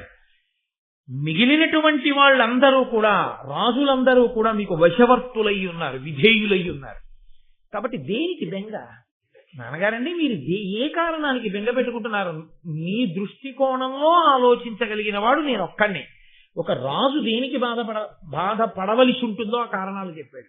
అంటే మీరు ఆలోచించండి, ఆ రోజులలో రాజులు దేని కొరకు బాధపడ్డారు? తన ఇంట్లో తన కొడుకు ఏదో ఇబ్బంది వచ్చిందని బాధపడ్డం కాదు, తను పరిపాలించే భూమండలంలో ఎక్కడ ప్రజలు బాధపడుతున్నా తన కుటుంబంలో వాళ్ళు బాధపడినట్టు బాధపడిన వాళ్ళు. కాబట్టి ఎవరు బాధపడటం లేదు కానీ అనగానండి, మరి మీరు ఎందుకు బాధపడుతున్నారు? ఒక రాజు ధర్మాన్ని గాంగేయుడు ఆవిష్కరిస్తున్నాడు, మీరు ధర్మమూర్తిగా ఉన్నారు. నాన్నగారు మరి దేనికి మీరు బాధపడుతున్నట్టు తెలియట్లేదు, నాకు చెప్పవలసింది అని అడిగాడు. ఆయన అన్నాడు, శంతనుడు వినవయ్యా, ఏకపుత్రుడు అనపత్యుడు ఒక్క రూప అని ధర్మవులను విని నీకు తోడు పుత్రుల అనగా పడయంగ నిష్టమైనది నాకు. ఇది ఇప్పుడు కొత్తగా చమత్కారంగా ఆయన దృష్టిలోకి వచ్చిన ఆలోచన. ఇన్నాళ్ళు లేనిది ఇప్పుడు వచ్చింది. ఎంత విచిత్రం చూడండి. ఆయన అంటున్నాడు, వినవయ్యా నాకు ఎందుకు వచ్చిందో తెలుసా బాధ? ఒక్కడే కొడుకున్నాడని. ధర్మశాస్త్రంలో ఒక్క కొడుకున్నా కొడుకులు లేకపోయినా సమాన స్థాయిలో ఉంటుంది. ప్రధానంగా ఎవరికో తెలుసా అండి? అలాగని ఇప్పుడు అకస్మాత్తుగా అందరూ బెంగపెట్టి దాని గురించి బెంగపెట్టుకోవాల్సిన అవసరం ఏం లేదు. ఎందుచేత నేను ఈ మాట అంటున్నానంటే, ఒక్క కొడుకు ప్రత్యేకించి ఆ రోజులలో ఎందుకు ఇబ్బందికరమైంది అంటే, క్షత్రియులు యుద్ధాలకు వెళుతుంటారు. ఏమో ఎట్నుంచి యుద్ధంలో ఎలా ఉంటుందో తెలియదు. జరగరానిది జరిగింది అనుకోండి, సింహాసనానికి మళ్ళీ ఉత్తరాధికారి లేకుండా పోతాడు, ఇబ్బంది వస్తుంది. కాబట్టి ఒకరికన్నా ఎక్కువ కొడుకులు ఉండాలి, పైగా ఒకరికొకరు తోడై ఉండే అవకాశం ఉంటుంది. రేపు పొద్దున తను వెళ్ళిపోతాడు. ఓ ఇద్దరో ముగ్గురో కొడుకులుంటే వాళ్ళిద్దరు ముగ్గురు కలిసికట్టుగా ఉండి శత్రువు మీద దండయాత్ర చేయడానికి అవకాశం. రాజు చెడితే అటు నుంచి వస్తారు సాధారణంగా. ఓ ఇద్దరో ముగ్గురో ఉంటే ఓ డీటెయిల్స్ ఎవరైనా వస్తే ఓ డేటా వెళ్తారు. కాబట్టి ఒక్కడివే అయిపోయావు కొడుకు అని బెంగగా ఉంది. కాబట్టి నాకు ఎందుకో ఇంకా కొడుకుల్ని కంటే ధర్మము అని అనిపిస్తాను. జన వినుత అగ్నిహోత్రంబును సంతానమును వేదములు ఎడతెగగా జన ఉత్తమ వంశజులకు ననిరి మహాధర్మ నిపుణులైన మునీంద్రుల్. ఉత్తమమైనటువంటి ధర్మం కలిగినటువంటి వంశంలో పుట్టిన వాళ్ళు ఎప్పుడూ కూడా ఇవి ఆగిపోకుండా పరాకుతో ఉండాలి. ఏవి? అగ్నిహోత్రంబును. నేను మీతో మనవి చేశాను కదా, తండ్రి గారి అగ్నిహోత్రం నుంచి తన వివాహం అవుతున్నప్పుడు అగ్నిహోత్రాన్ని వెలిగిస్తాడు. వెలిగించినప్పుడు ఆ అగ్నిహోత్రం మళ్ళీ ఎప్పుడు ఇంకా ఆగిపోవడం, ఆయన శరీరం పడిపోయినప్పుడు ఈ అగ్నిహోత్రాన్నే పట్టుకెళ్ళి వెలిగించి ఈ శరీరాన్ని అగ్నిహోత్రంలో దహనం చేసేస్తారు. అప్పటి వరకు అగ్నిహోత్రం అలా వెలుగుతూనే ఉండాలి తప్ప అగ్నిహోత్రం ఆరిపోకూడదు. కాబట్టి అగ్నిహోత్రంబును సంతానమును, సంతానం పిల్లలు లేకపోతే పీడపోయారన్న మాట అసలు అననే అనకూడదు.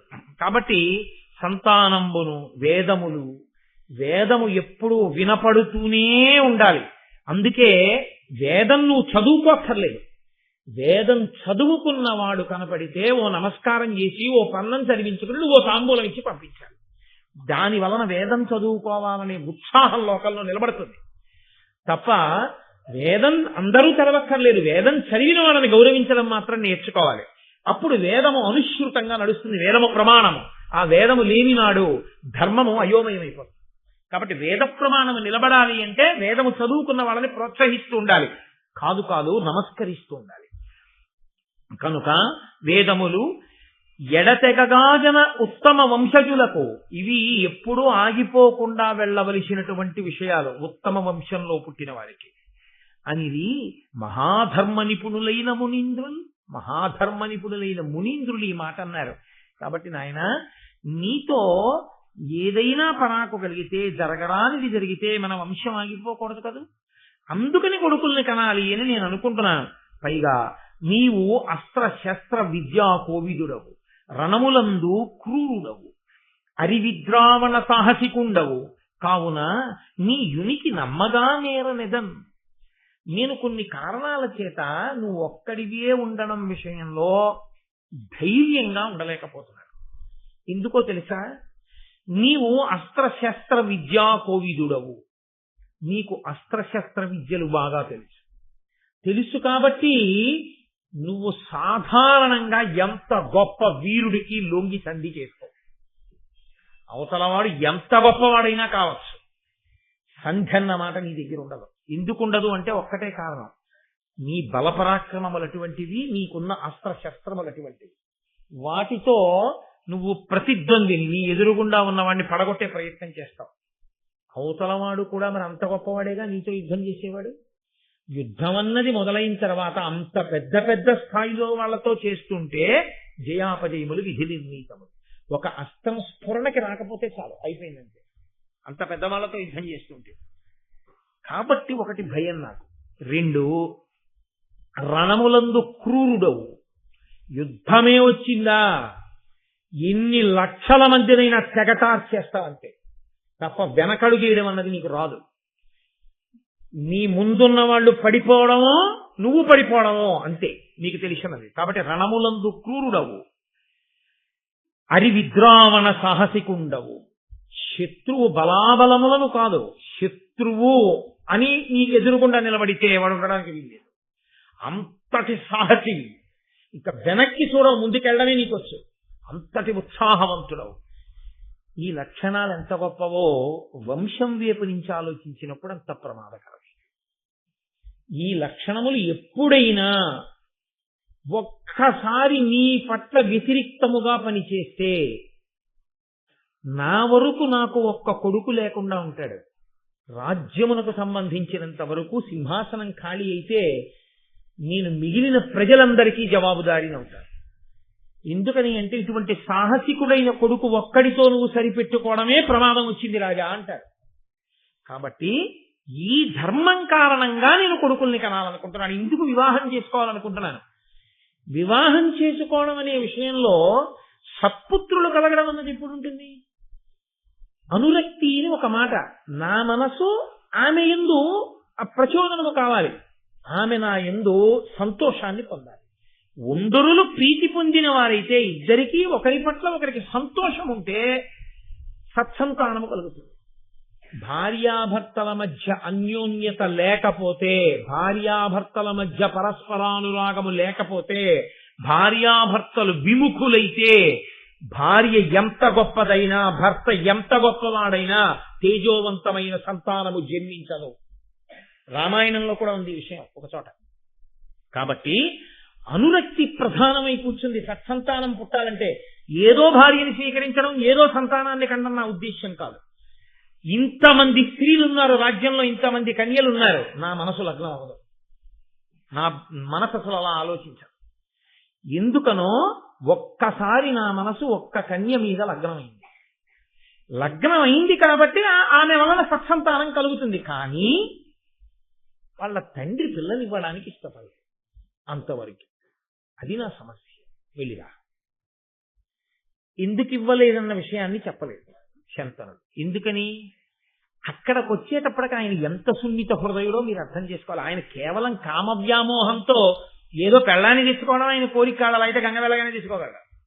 అది కాదు ఆయన ఉద్దేశ్యం. ధర్మమునకు కట్టుబడ్డాడు, అటు ఇటు కూడా. ఇది కొడుకుతో అనకూడని మాట కాబట్టి ఊరుకో. నీకు రాజ్యం ఇవ్వకూడదంటున్నారా, తన కడుపున పుట్టిన పిల్లాడికి రాజ్యం ఇస్తే ఇస్తానంటున్నారా అని అన్నారు అనుకోండి. కొడుకుని తండ్రే ఆ మాట అంటే, కొడుకు నాన్నగారండి మీ సుఖం కన్నానా అన్నాడు అనుకోండి, తన చేత్తో తాను కొడుకు సుఖాన్ని తీసేసిన వాడు అవుతాడు. అందుకని ఏమీ అనలేదు శంకర మహారాజు గారు. ఆయన పాపం అంత ఆప్యాయతున్నవాడంతటి ధర్మాత్ముడు. కానీ గాంగేయునికి అనుమానం వచ్చింది. ఇంతటి మహానుభావుడు ఈయనకి పిల్లనివ్వడానికి ఎవరికి అనుమానం వచ్చింది? ఎవరా పిల్ల? విచారణ చేశాడు. విచారణ చేసి ఈయన దాశరాజు దగ్గరికి వెళ్ళాడు. వెళ్ళి ఆ దాశరాజుని అడిగాడు, ఏమయ్యా నీకేమిటి అభ్యంతరం మా నాన్నగారికి నీ కూతుర్ని భార్యగా ఇవ్వడానికి? ఇచ్చి వివాహం చేయి, నా తల్లిగా ఆమెని తీసుకెడతానన్నాడు. దాశరాజు మళ్ళీ అదే మాట చెప్పాడు. వినుమైనను సాపత్యంబున దోషము కలదు దీనా, అదియును నీచేతన సంపాద్యము, నీ వలిగిన అడ్డమే పురహరాజ కేశవులైన.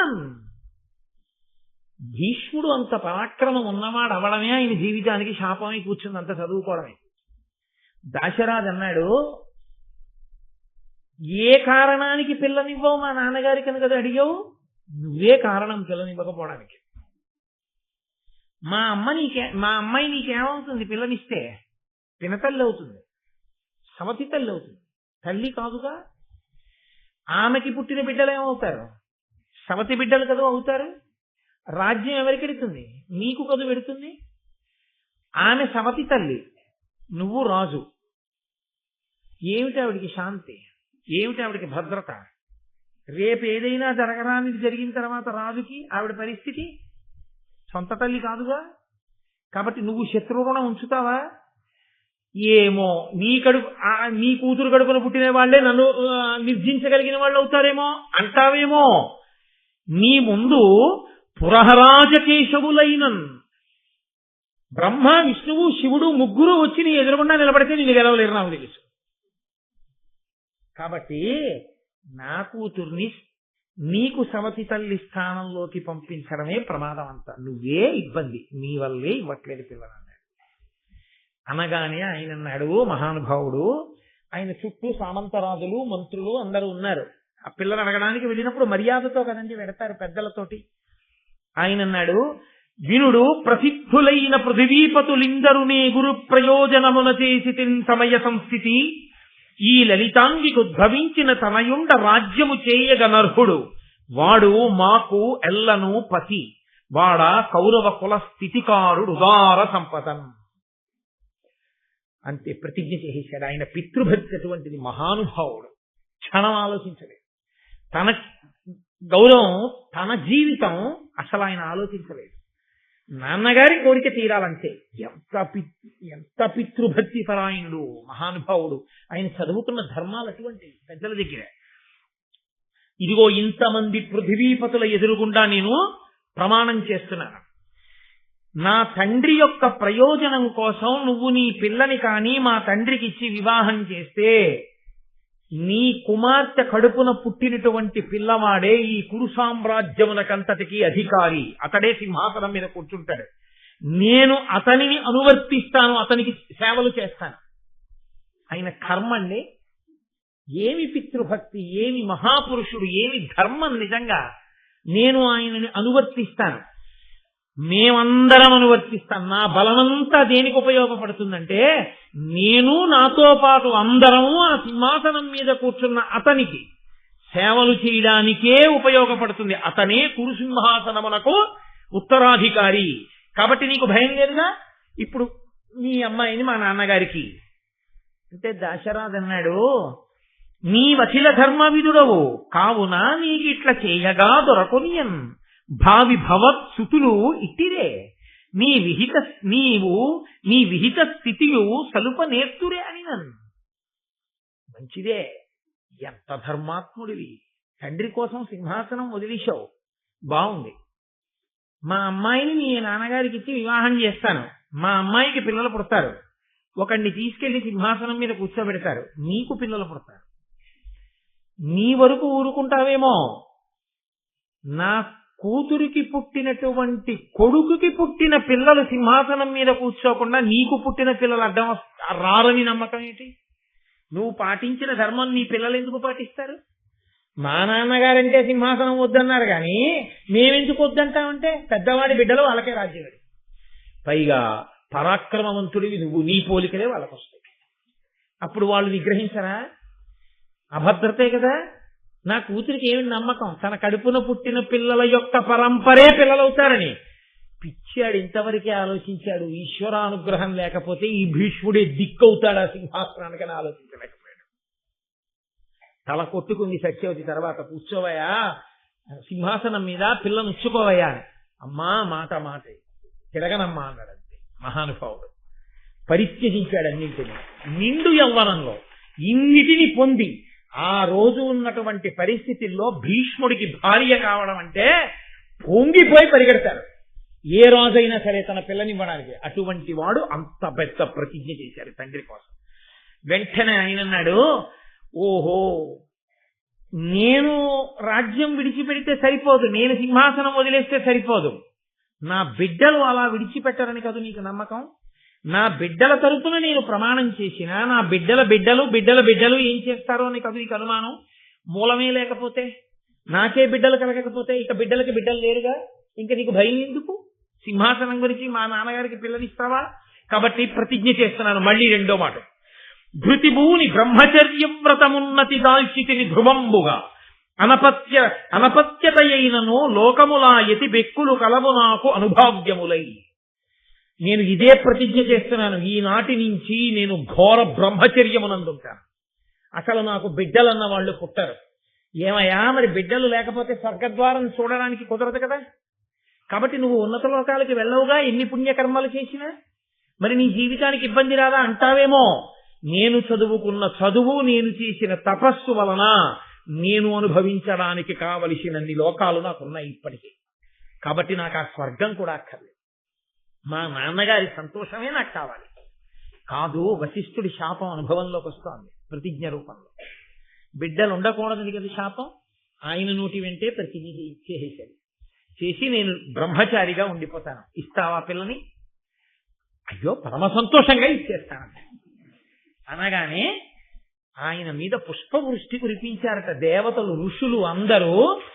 తండ్రి కోసం, ధర్మం కోసం సుఖాన్ని విడిచిపెట్టి లోకంలో ఎవడైనా ఏదైనా విడిచిపెట్టేవాడు ఉంటాడు. ఒకటి ఇంత ఐశ్వర్యాన్ని విడిచిపెట్టడం, రెండు అసలు సంసారమే అక్కర్లేదని చెప్పి ఇన్ని ఉన్నా తనకి భార్య అక్కర్లేదని బ్రహ్మచర్యంలో ఉండిపోవడం. ఇది సామాన్యమా? కాబట్టి అంతటి మహానుభావుడయా ఈ భీష్ముడని ఆయన మీద పూలదల్లు కురిపించారు. అమ్మా రామ్మ అన్నాడు. సత్యవతీదేవిని రథం ఎక్కించుకున్నాడు.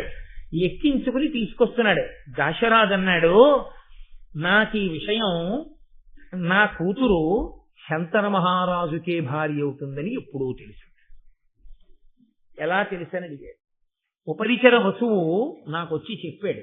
అందుకే నేను అసిత వంశంలో పుట్టినటువంటి దేవలుడు అడిగినా నా పిల్లని ఇవ్వలేదు. ఎవరి ఉపరిచర వసువు? మీరు మరిచిపోకూడదు. చేది రాజ్యాన్ని పరిపాలించినటువంటి వసువనబడేటటువంటి రాజు అనేక యజ్ఞయాగాదులు చేసి రథమెక్కి సశరీరంగా ఇంద్రలోకానికి వెళ్లి ఇంద్రుడి దగ్గర కూర్చుని భోగములను అనుభవిస్తే ఆయన యొక్క వైభవాన్ని, ఆయన ఇంత రాజ్యమేది ఒక మహర్షి యొక్క ఆశ్రమానికి వెళ్లి కూర్చుని మహర్షి యొక్క వైరాగ్యాన్ని చూసి తాను కూడా అక్కడ కూర్చుని తపస్సు చేస్తుంటే ఇంద్రుడు వచ్చి, ఇంత రాజ్యం చేసి కూడా నువ్వు ఇంతగా వైరాగ్యాన్ని పొంది తపస్సు చేస్తున్నావంటే ఎంతటి మహానుభావుడివిరా నువ్వు, నీకు ఇదిగో వరాలు ఇస్తున్నాను తీసుకోమని వాడిపోని పద్మాల మాలని, ఒక గొప్ప దివ్యమైనటువంటి రథాన్ని, ఒక వెదురు కర్రని చేతికిచ్చి, వీటితో నువ్వు ఎప్పుడు కావాలంటే అప్పుడు నీకు దివ్యత్వాన్ని కూడా ఇస్తున్నాను, ఇంద్రలోకానికి వచ్చి ఇంద్రలోకం నుంచి కిందకి ఎడుతుండొచ్చని వరమిస్తే, ఈయన రథం మీద ఇంద్రలోకానికి వెళ్ళి మళ్ళీ కిందకు వస్తుంటే ఆకాశంలో తిరుగుతాడు కాబట్టి ఉపరిచరి వసువు అని ఆయనకి పేరు కలిగితే, ఈ ఉపరిచరి వసువు నివాసం చేసేటటువంటి నగరంలో అంతఃపురం పక్కన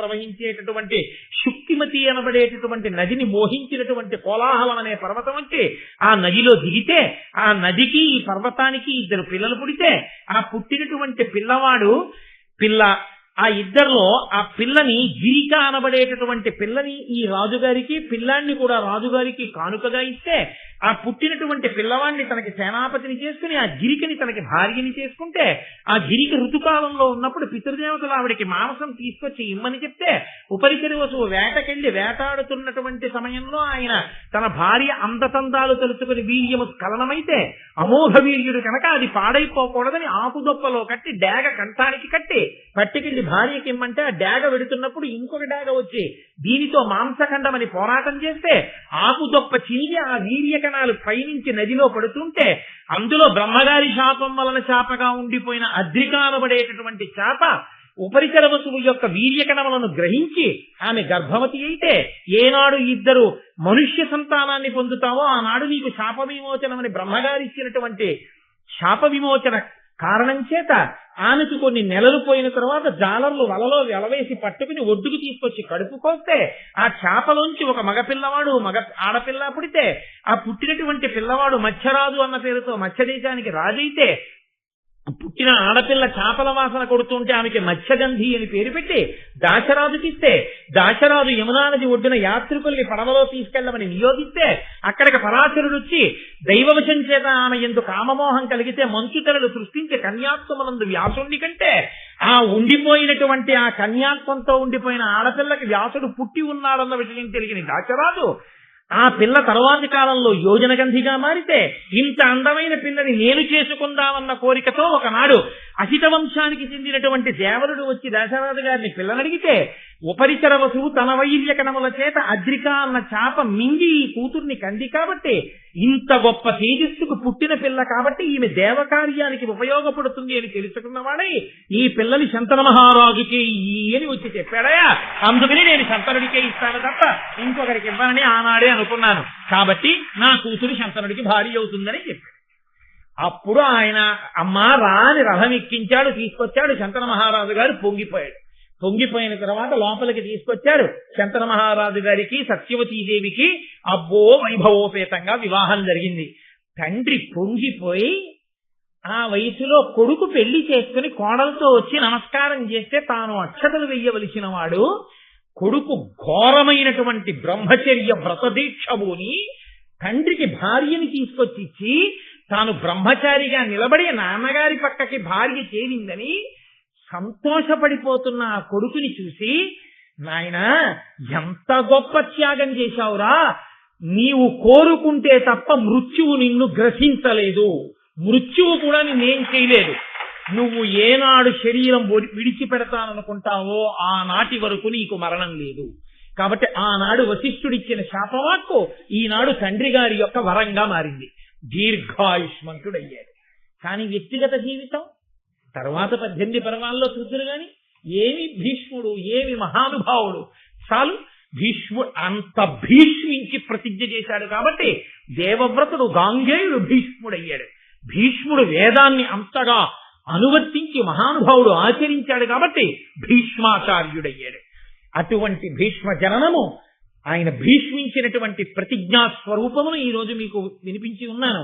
ఇంత గొప్ప ఘట్టం దగ్గర ఇంకా ఎందుకో నా మనసు ఇవ్వాల శంతన మహారాజు గారికి మళ్లీ కొడుకులు పుట్టారు అన్నమాట గొప్పదే అయినా, నేను ఇవాళ భీష్ముడి వంటి కొడుకు యొక్క ఔన్నత్యాన్ని చెప్పిన నోటితో ఇవాళ నేను తర్వాతి కథని చెప్పలేను, రేపు చెప్తాను. కాబట్టి రేపిక అద్భుతమైనటువంటి ధర్మ సూక్ష్మములతో కూడిన ఘట్టాలు. పాండవులు ఉదయిస్తారు. కాబట్టి మిగిలిన విషయాన్ని రేపు సాయంకాలం 6:30 తిరిగి కలుసుకున్నాం. మంగళాశాసన పరై పదాచార్య పురోగమై సర్వైశ్చ పూర్వైరాచార్యై సత్కృతాయాస్తు మంగళం. ఒక చాలా చాలా ముఖ్యమైన విషయం మీ